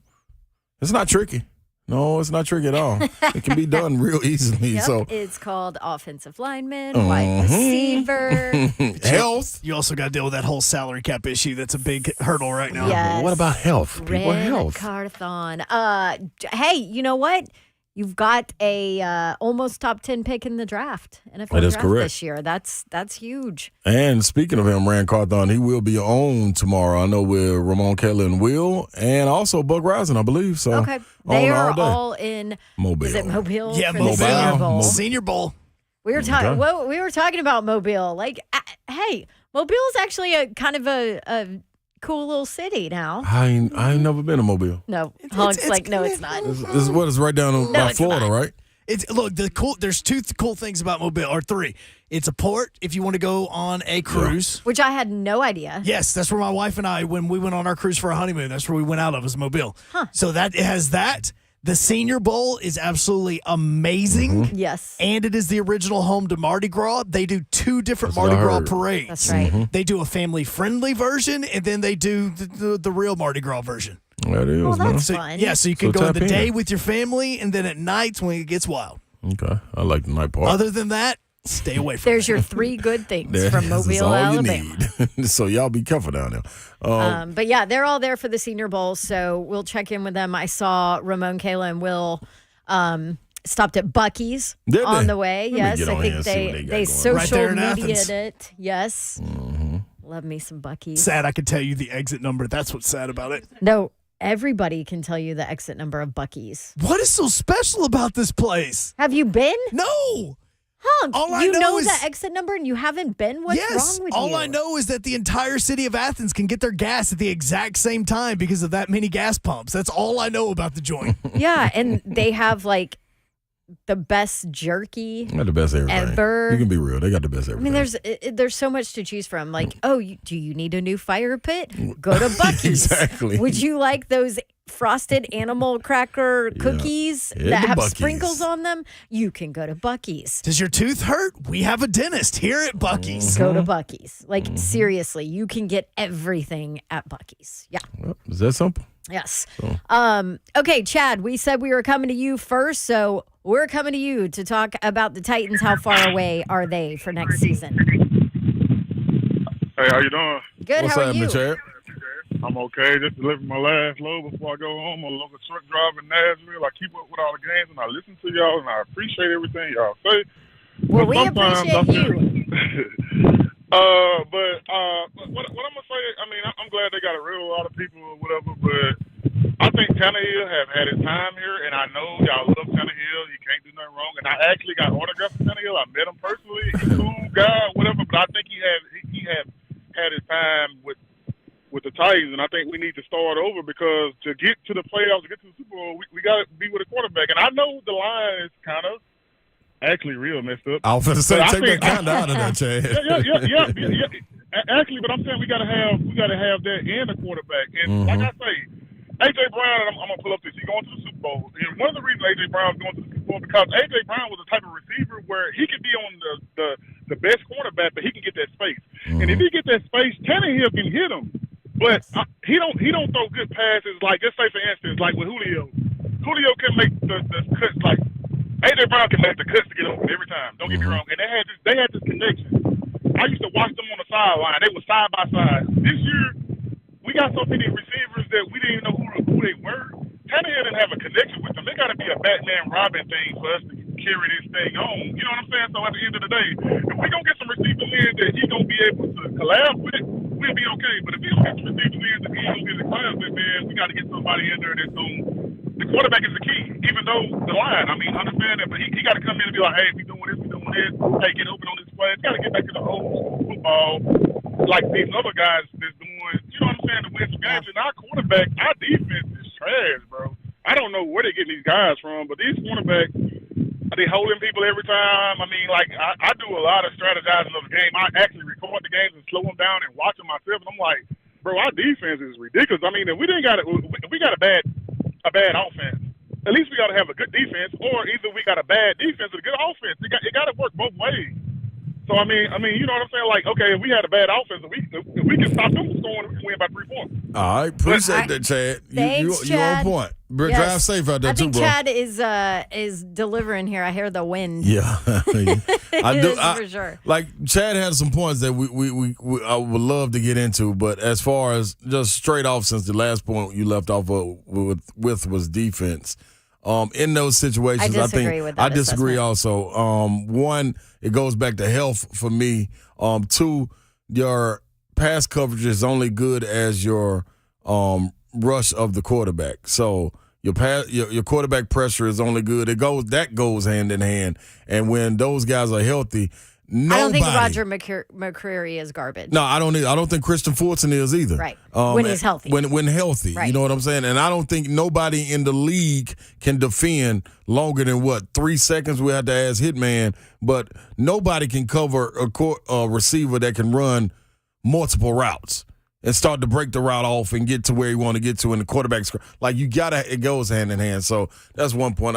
It's plenty more to hit on. You hit a lot on it right there. The quarterback point, though, okay, let's say you want to move on from Tannehill and it works out salary cap wise, which means what? You're either trading for a quarterback or you're drafting a quarterback. Yep. You're drafting 11th.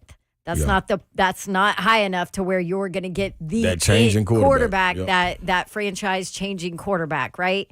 Mm-hmm. You would have to do something to move up, and you got a whole lot of holes to fill where you need some draft picks. Mm-hmm. And I will say this too. On top of that, this isn't our show in particular, because I'm speaking for it, a show that loves or hates someone. You know what I'm saying? Like, that's not what Chad made me feel like a Tannehill homer. Yeah, that's not why you're gonna get talked about. Because if anybody gave Tannehill hell, it was us.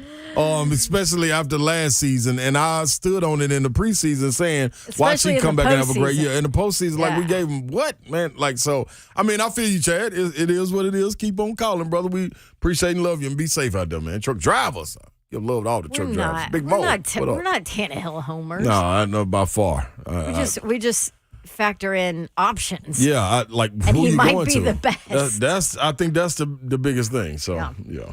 All right, 3HL 1045 The Zone. You want to jump in on this conversation? We'd love to hear from you, too. 615-737-1045. We're back for a 5 o'clock hour. It is happy hour. Let's go. After the break.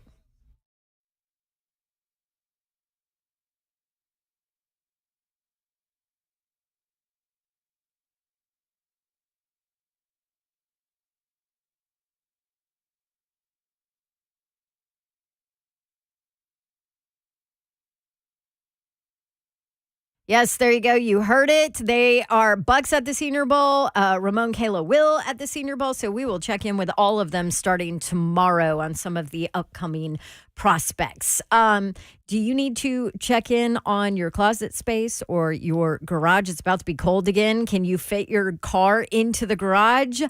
I can, once all my Christmas decorations are put away in their proper spot, because this is what I did. I called Artisan Custom Closets a year ago because I couldn't get my car in the garage because everything was in the way. So Danielle, my awesome design consultant with Artisan Custom Closets, came out. She looked at my garage. She measured everything. She asked me what I wanted to store out there. She personalized that space to fit my needs.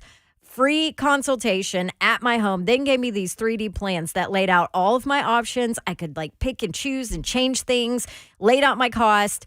It was a little over my budget, so I took some things away to get it into my budget. And Artisan Custom Closets made it super easy to say less to the mess. And I am in love with my garage, and now I can fit my car in it. You can do the same, but maybe it's your master closet that you want to be beautiful. Maybe it's your laundry room or your mud room or your pantry and your kitchen, or maybe it's a home office that now you're working from home and it's time to go ahead and develop one. Artisan Custom Closets can help you do all of that. And you tell them Dawn sent you and they'll give you 10% off for the new year. 615-800-2199. Guys, by the way, this is a great Valentine's Day present. A new closet? Heck yes. 615-800-2199. 10% off if you tell them Dawn sent you. ArtisanCustomClosets.com.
Good evening from the Superbook.com sports desk. I'm Joe Honk. The new AP poll is out, and your Tennessee Vols have moved up 2 spots to number 2 in the country. If you want to make it better, there's actually 2 teams from the SEC in the top 5. Alabama comes in at number 4. Where were they last week?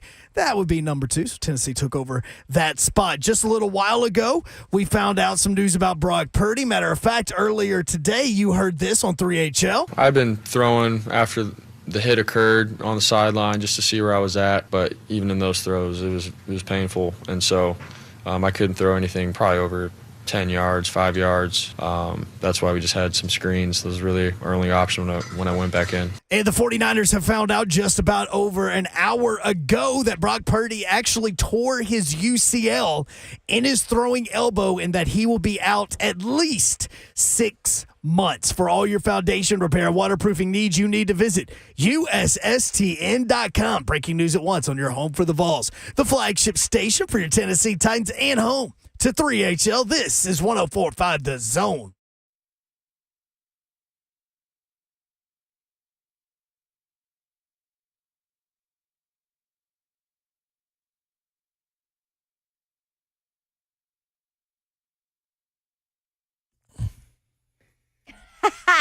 What's happening, good people?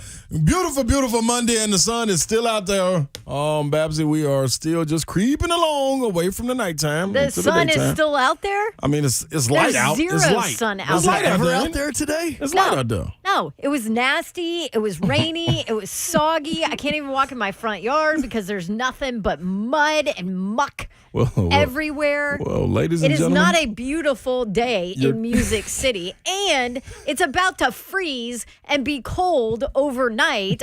Don't we have like ice or flurries or some mess like that tomorrow? Yes, in fact, just a little while ago, Nashville or Nash Severe Weather on Twitter says that there hasn't much has changed overnight. We could get light freezing rain accumulations in the higher elevations of both counties, like in Hilltops in Brentwood, Oak Hill, Fairview, all of those. And the official forecast low in Nashville is scheduled to be freezing. So that being said, she's on Davenport. Hi.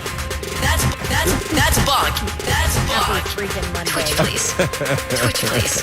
Twitch, please. Yo, so Mr. Positivity, Brent Doherty, mayor, is not here, clearly, because I have now taken over with cold weather witchy dawn. your picture has been painted by Miss Babs.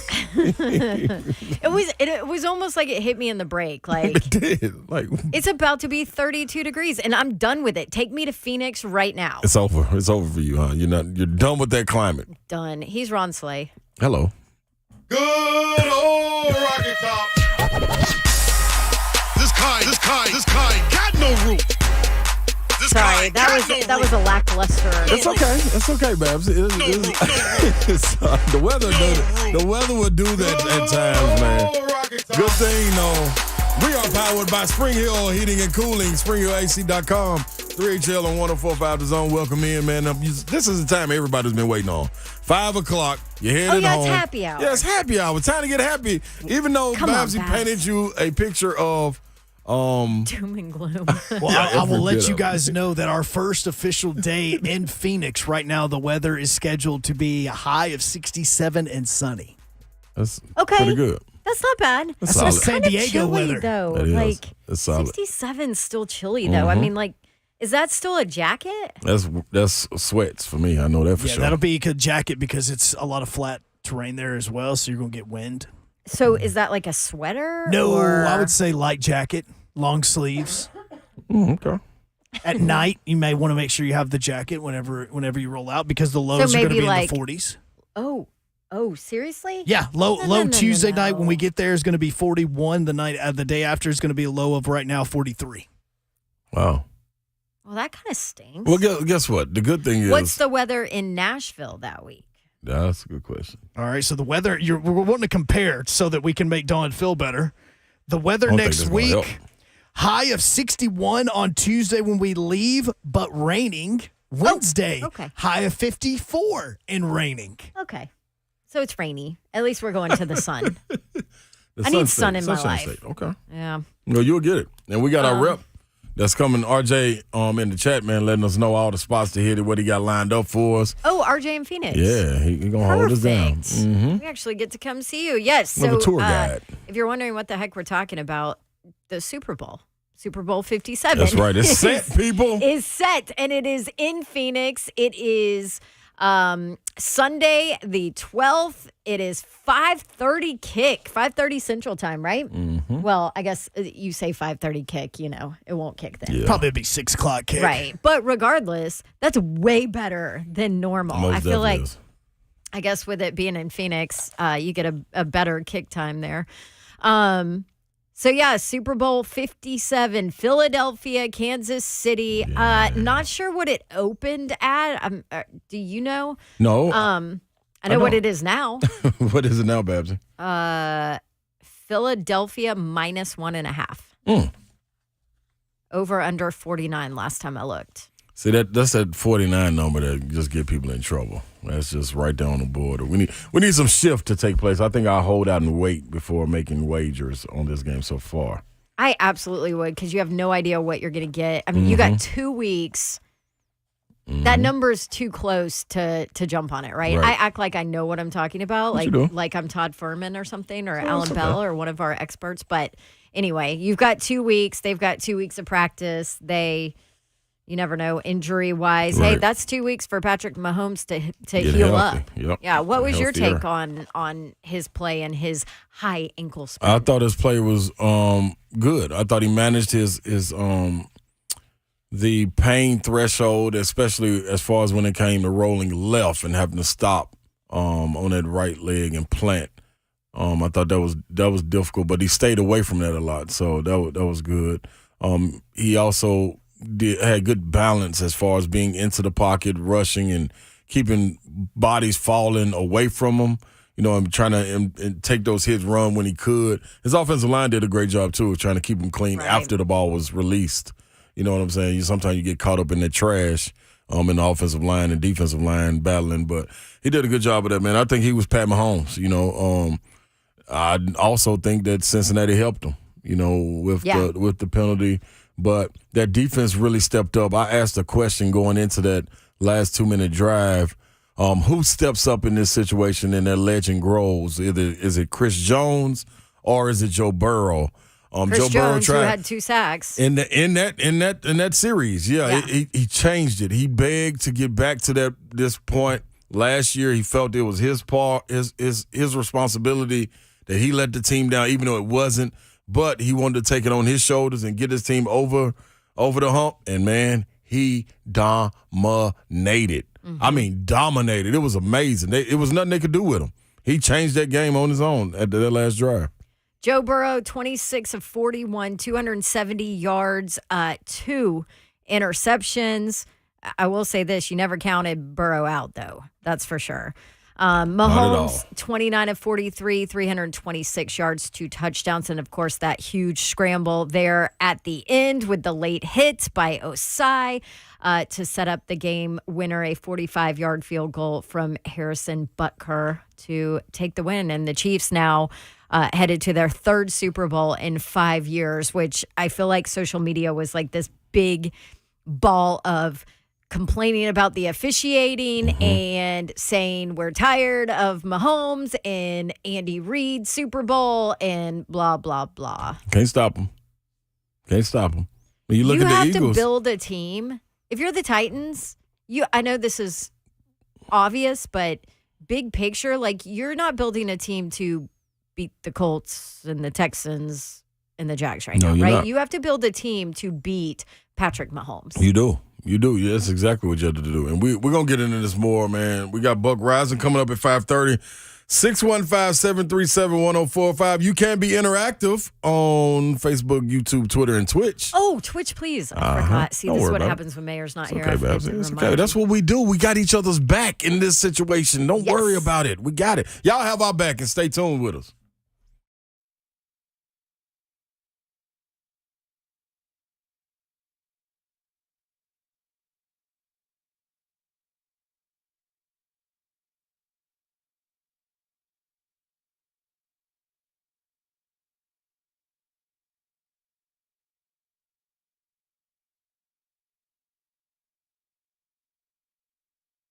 What's happening, people? Ron Slay here, man. I told you I had a phenomenal, great time, amazing time, interesting time, winning time, a lot of times with Superbook Sports yesterday, man. If you missed the watch party, man, you just missed a good one. We were at Margaritaville, TVs, humongous, great food. And yes, I stuck to my diet. But anyway, I did win because I picked the under on the Eagles game and the 49ers, and I picked Kansas City money line. So what about that? You better listen to the parlay because at the last minute, there was a parlay bet added to it, and it's also one added during the week for college basketball that's taking place. You need to tap in. How you going to do it? You need to download Superbook Sports app or visit superbook.com and start placing your bets right then and there. They're offering up to a $1,000 bonus when you sign up, deposit, and wager in the same day. You got to pay attention to social media because I'll retweet it out when the parlay is added. It's always a little bonus, man. You can get in action right now with Superbook Sports. Visit superbook.com for terms and conditions. Gambling problem, call 1-800-889-9789. Book it. Dodge Chrysler Jeep Ram, that's where you need to go to get that next new vehicle. If you are looking for a car, truck, SUV, or Jeep, they'll be able to help you out. New or pre-owned, these are your guys. No pressure at all. They want you in the vehicle that's right for you. So they'll answer every question you have, try to get a gauge on what will fit you best, have a conversation with you about that. And you can take test drives and go inside. They'll help make the numbers work once you find that proper vehicle for you, and it'll be that easy. I've bought multiple vehicles from these guys. They are phenomenal people through the point of sale. Also, afterward, just went up for a service visit the other day with our Ram truck, my son's Ram truck, and had a great time. Saw Daniel Gupton, talked with him for 15, 20 minutes, and had a great conversation. We came back, and it was that easy. Check them out online. GuptonMotors.com is the website. All the dealership information is there, and all of the inventory is there as well. That's GuptonMotors.com, 3450 Tom Austin Highway in beautiful Springfield, Tennessee, about 30 minutes from downtown Nashville. Gupton, Dodge Chrysler Jeep Ram.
Hey. Welcome back in. People, 3HL 104.5 The Zone, brought to you by Spring Hill Heating and Cooling. Spring Hill AC Heating and Cooling. You got it? Spring Hill Heating and Cooling. Thank you, Babsy. It's Kevin, SpringHillAC.com. Our family. That's what I was trying Kevin's to say. like, get it together. Get your ducks in a row, Slay. It was the song, man. I was so anxious to tell everybody when you hear that, you know Buck Rising is on the horizon. For anybody wondering why we play that song, that is Buck's intro song. We'll have him on at 5:30. Yeah, but it used to be 4:20, so that's what we used to have him on now. Correct. Now it's just flowing with them. Yes. But we had phone lines lit up, 615-737-1045. We asked you to weigh back in on how long will it take for the Titans to reach the pinnacle, as these two teams did in various ways. How far away are they? Thank you, Babs. You brought up a good point, too, because I was talking about Kansas City, and, the Chiefs have 2 Super Bowl wins. They won way back after the 1969 season. And then, of course, 2019, after the 2019 season, they won and then lost in 2020 to Tampa. Right. To Tom. In Tampa. To Tom and Ryan Suckup. Throw that in there. Yes, because, it's funny. I saw a picture of Brett Kern, former Titans punter Brett Kern, who is now with the Eagles and is headed to the Super Bowl. Him and Ryan Suckup were a part of the tripod when they were here with Tennessee. And they were awesome. But Kern was there at the Super Bowl to support Ryan Suckup, and he was in a mask. So, like, you remember that time where you couldn't even go to a game. It was, like, partial attendance and all of that, and had to wear the mask. And so that was the COVID year. But anyway, Slay, back to my point. You brought up a good point that the Eagles are also in the Super Bowl for the, second time in 5 years. Following the 2017 season, they beat the Pats 41-33 with, like, different roster. Yep, they did. And they took all that away, blew it up in a sense, or however it dismantled itself. The starting quarterback was gone, the backup that helped them win it is gone, the head coach is gone, OC is gone. Got a whole new bunch. That's 5 years. It's 5 years, and you got it right back to where you were. So I've been against people saying that you should blow it up with the Titans and start over. And I've been against saying it's a rebuild because I don't think it's a complete rebuild. Right. I don't think it has to be a complete rebuild. Right. But that's basically what the Eagles ended up having to do. Yeah. And here we are 5 years later, and they're back. And you look at one of the key cogs for them that always jumps out, and we've learned this talking to Savage, is that offensive line. Like, everybody on that offensive line has 5 years of experience or better with – I believe the rookie tackle, but him being brought along as a Pro Bowler, like it's crazy how when you get a mainstay and they stay healthy, what you can build around. So I think that's the separator, the health and drafting the correct spots. You look at it, Hassan Reddick went crazy, and that's free agency or whatever it may be, free agency, draft, however you build it, you gotta hit. You gotta hit on it. And when we were talking about GMs coming in, we have one now, Rand Carthon from the 49ers, but when his name was brought up, the guy that is with the gentleman with the Bears, I was like, whoa, what do you mean? Why are you bringing him in? And Babsy corrected me and was like, well, he helped orchestrate what was taking place in Philly, so that gives some validity to that. So I'm all for it being rebuilt the way you needed to be rebuilt. I think what we do have is San Francisco has been able to do the exact same thing. They're in the running and able to build pieces and grab pieces and pull off trades or whatever it may be to get back to a level after being somewhat in the dumps. You know what I'm saying? After that Super Bowl run they had. So we're on the right track. You just got to trust and believe and have patience. Do you have enough patience to wait? How long will it take? That's the next thing. You got key pieces. You gotta like Hunk keeps saying about the salary cap. You gotta squeeze that in there. How do you get it done? It remains to be seen, but it's one thing that will be seen because we're gonna be watching with a close eye going into this offseason because like you said off air, Babsy, this is a key point for this season, for this Titans organization to huge. take the step after what's happened in the past, whether that's missing on draft picks or missing on trades or acquisitions, whatever it may be. That's where we are. Yep, no doubt. We've gotten a couple of responses. Titans are eons away. Let's before we hit Buck, let's hit Jordan in White House, who wants to talk about the Titans. Hey, Jordan, how are you? Good. How you doing? Great. Can't complain. Except it's cold. Good. So, listen, I'm calling. Like, I need y'all to just hear me out real quick. All right. That's not a good start to a call. I'm just saying. But go ahead. It's a great start. So, my thing is, all right, we let go of Tannehill. All right, we open up a little cap space right there, and we give Dobbs a shot. He learned the offense in 7 days. I think you give him an off season. You build a line around him. I think Dobbs can get things done for us. And I'm going to hang up and hear what y'all got to say. Okay. Appreciate it, Jason. Jason, what's his name? Jordan. Jordan. Like Michael. Yeah, Jordan. All right. I love Josh Dobbs. There's a reason he's a backup. He's a backup for a reason. That's what I was going to go with. Now, if you're saying basically let's blow it up and let Dobbs, Carry us. sit in that role while you fix everything or don't fix it, or lose enough to fix everything, Mm-hmm. okay. That's a different way to look at it, but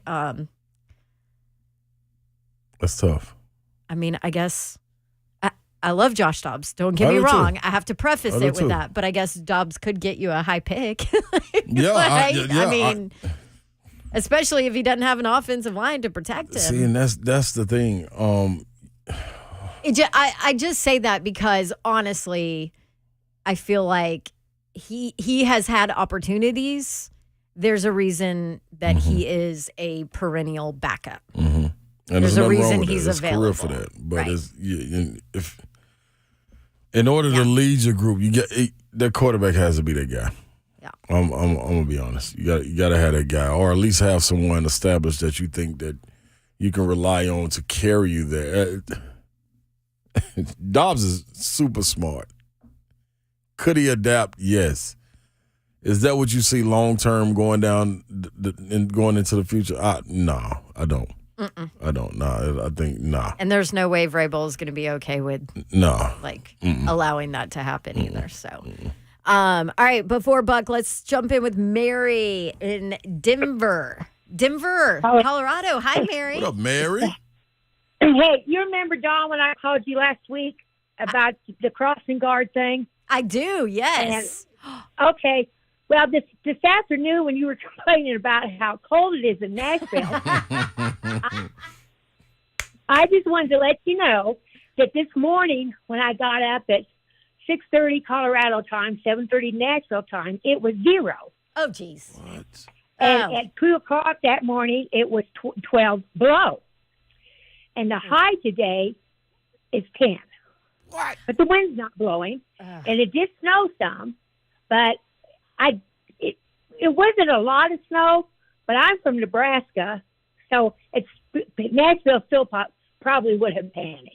Oh, without absolutely. question. Mary, I'm looking at News Channel 5 that BB sent me. I'm looking at all their school closures for tomorrow already. Really? Christian, Cheatham, Benton counties, Dixon County, Hickman, Houston, Lewis, Perry. Wow. All closed so far.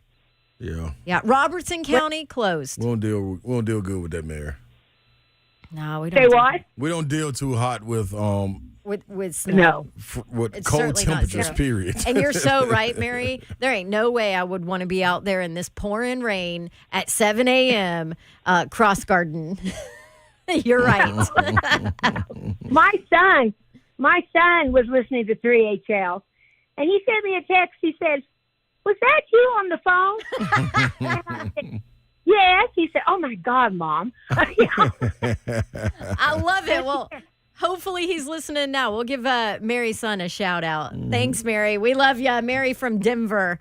And now we get a less joyous voice on with us, Buck Reising from Buck the from Buck Indiana. Reising Show. Buck from Indy. Hey, your IU Hoosiers got a nice win this weekend. One, what the hell kind of introduction is that? I'm here. I'm ready to go. I've got all my Senior Bowl notes. I'm risking life and limb driving down to Mobile, Alabama for you people. And this is kind of welcome that I get out of here, Dawn. I know. Well, I have this bone to pick with you real quick.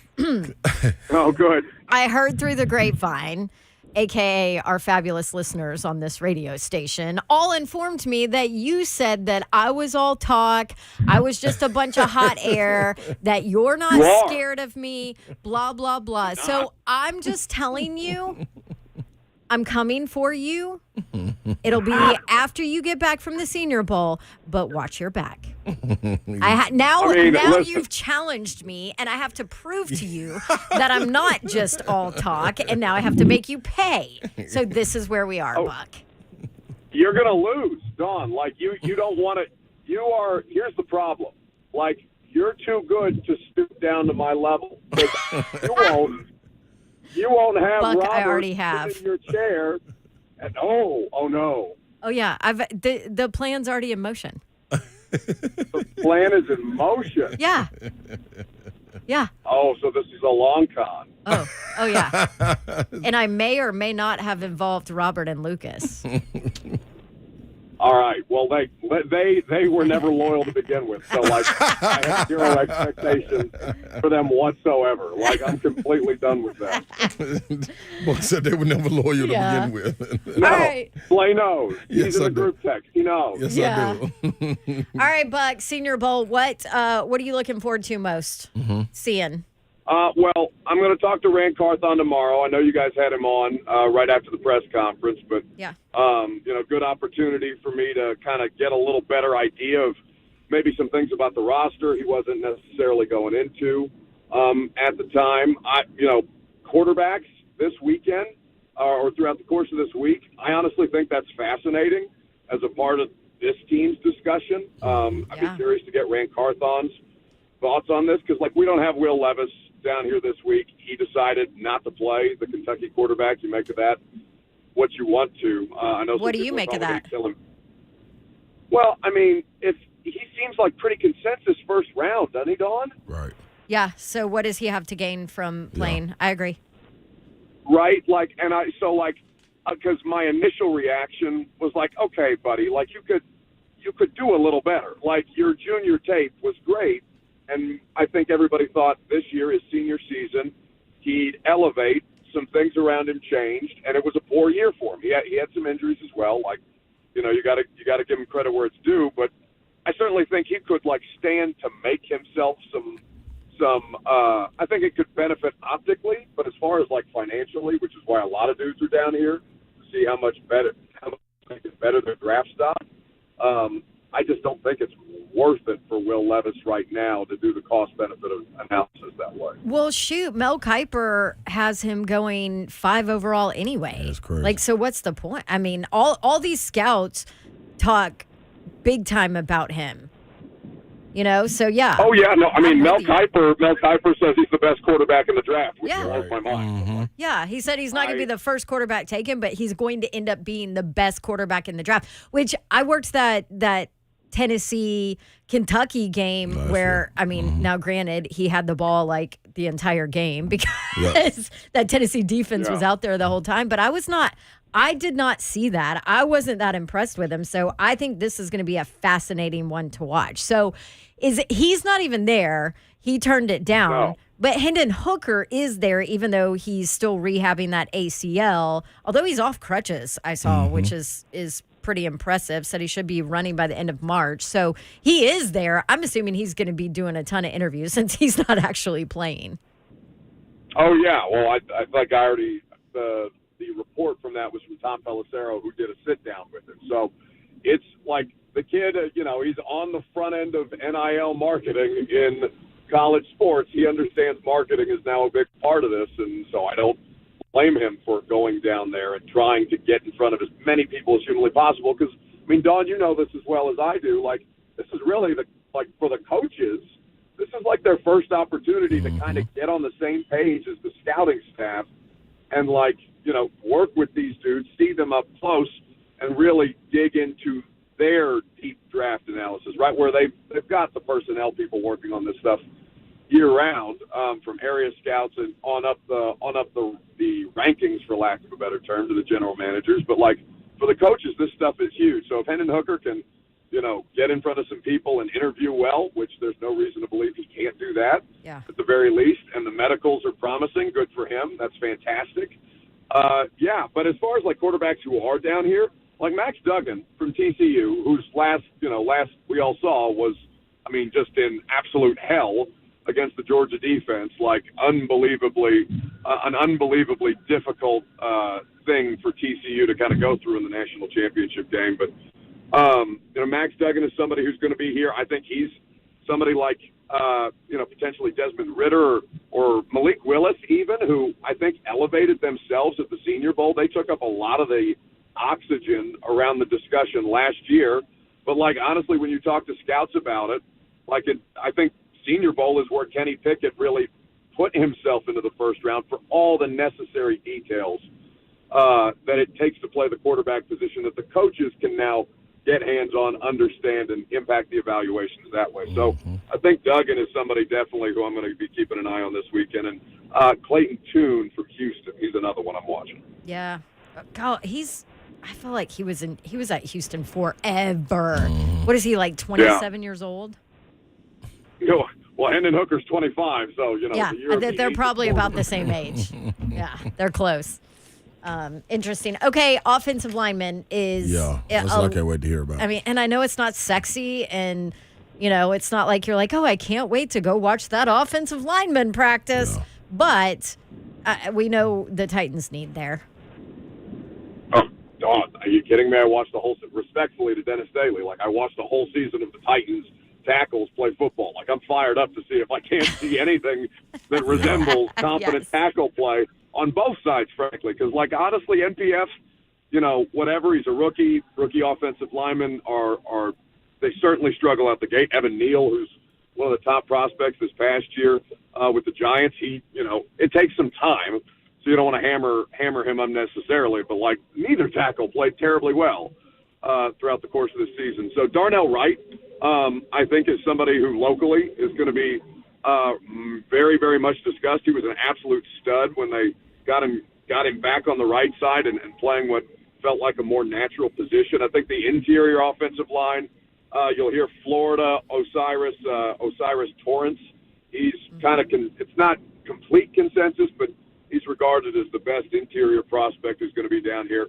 Left tackle-wise, it's guys like Jalen Duncan from Maryland and Blake Freeland, who's the BYU tackle, DeJuan Jones, who's that absolute mountain of a man from Ohio State, like the biggest wingspan in the history of the Senior Bowl, 89.5 inches. It's like 7.5 feet. Yeah. Wow. I mean, he's 6'8", 358. But by the way, like there are mobility issues with dudes that size. So there's the opportunity. Not nowadays. We talked about. Well, I mean, less and less, certainly, but still, like, this is a physically overwhelming human being. Right. So this is the opportunity for a lot of these guys to, as we talked about, kind of make some money for themselves and work with these coaches on the variety of different drills. So not the top of the tackle crop in Mobile, but certainly some names to keep an eye on if the Titans, say, want to, go for a wide receiver in the first round or however they decide to approach this year's draft. You think we're going to see Rand Carthon out there with Mike Vrabel running drills? John did that, right? Robinson did that. Yeah. And I don't know how much that's appreciated by a coaching staff necessarily. So maybe... Now, we used to talk about how great it was. Well... Maybe not so much. The chest pat, well, listen, we were the ones talking about it. I can't speak for the coaching staff. But, it sounds like, based on my guy's first press conference, collaboration, I don't know if that means he's just kind of like feeling things out at this stage or if it's full steam ahead. Like I said earlier, we're going to learn a lot about this dude, I think, this week, because we know how important John Robinson thought the Senior Bowl was. A lot of the guys that they ended up taking in the draft were guys that they worked with at the Senior Bowl. So just something to keep in mind as you kind of put together the larger picture about who the person putting the Titans back together is going to be.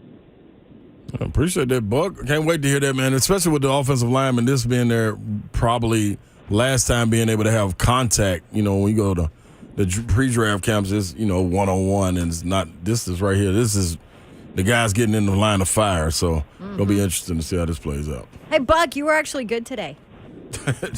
I was great today. Tell me I was good today. I had all my notes ready. I was great today, Dawn. Well done. Well done, Buck Reising. We'll check in with you later this week from the Senior Appreciate Bowl. you, Buck. All right, Buck just, okay. He didn't know goodbye friends. Actually, or I nothing. cut him off because I was like, screw you for going after our girl. Oh. Not really. I just cut him off just because I felt like it. That was real. Look at Hunk. We'll see you, Hunk. This rain's getting to Hunk, too. We'll wrap up our show after this. Stick around.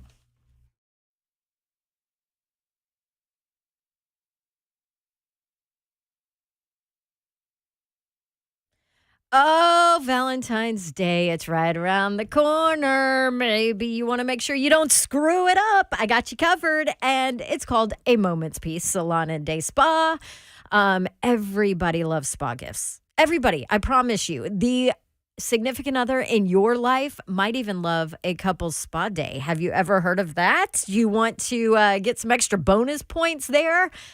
You can check it out. And guys, we make it super easy for you. A Moment's Peace Salon and Day Spa has at least 10 different services all under one roof at A Moment's Peace Salon and Day Spa that people can choose from. And the woman in your life is going to love a unique, thoughtful gift. You can choose your budget. Spend a little, go lavish, and then she can use that money to get a massage or a manicure pedicure or sunless tanning or waxing or a facial or get her hair done or styled or cut or her makeup done.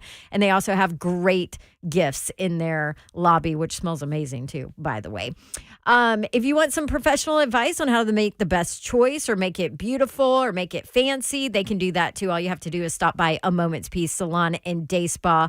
It is right there in Cool Springs across Interstate 65 from Galleria Mall, intersection of Carruthers Parkway and Bakers Bridge Avenue. But Valentine's Day, you got to hit them up. They have gift cards available 24/7. It's on their website, amomentspeace.com. That's A Moment's Peace Salon and Day Spa.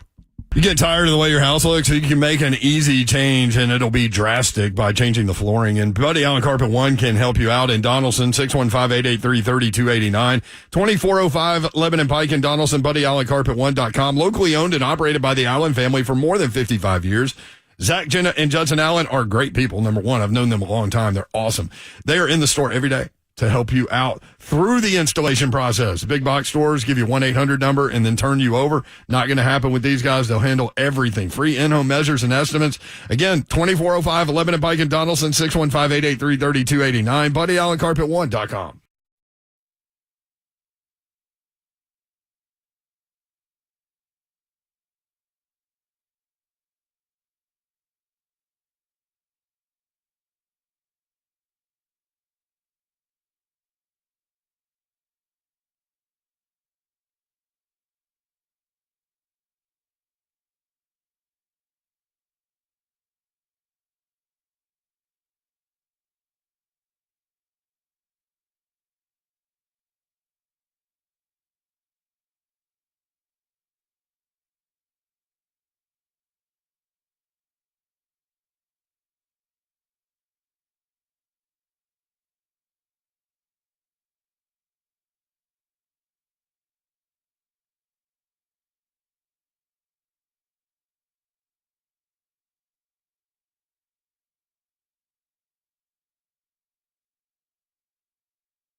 Welcome back into 3HL 104.5 The Zone. Listen, people, we appreciate you hanging with us today. We gotta wrap this thing up, man. But before we wrap it up, Babs, let's hit on these couple of what do you call these? Little audio hits, man. Who you want to hear from? I want to hear first and foremost from the great Andy Reid, man, talking about what the mayor said, because that stood out to me. You don't give bulletin board material. I want to know how they took it. Everybody wanted to talk about the mayor. Yeah, exactly. Our guys did a great job of not going that direction. Their mayor said it all. So I'm glad our mayor just did what he did, and some people heard it.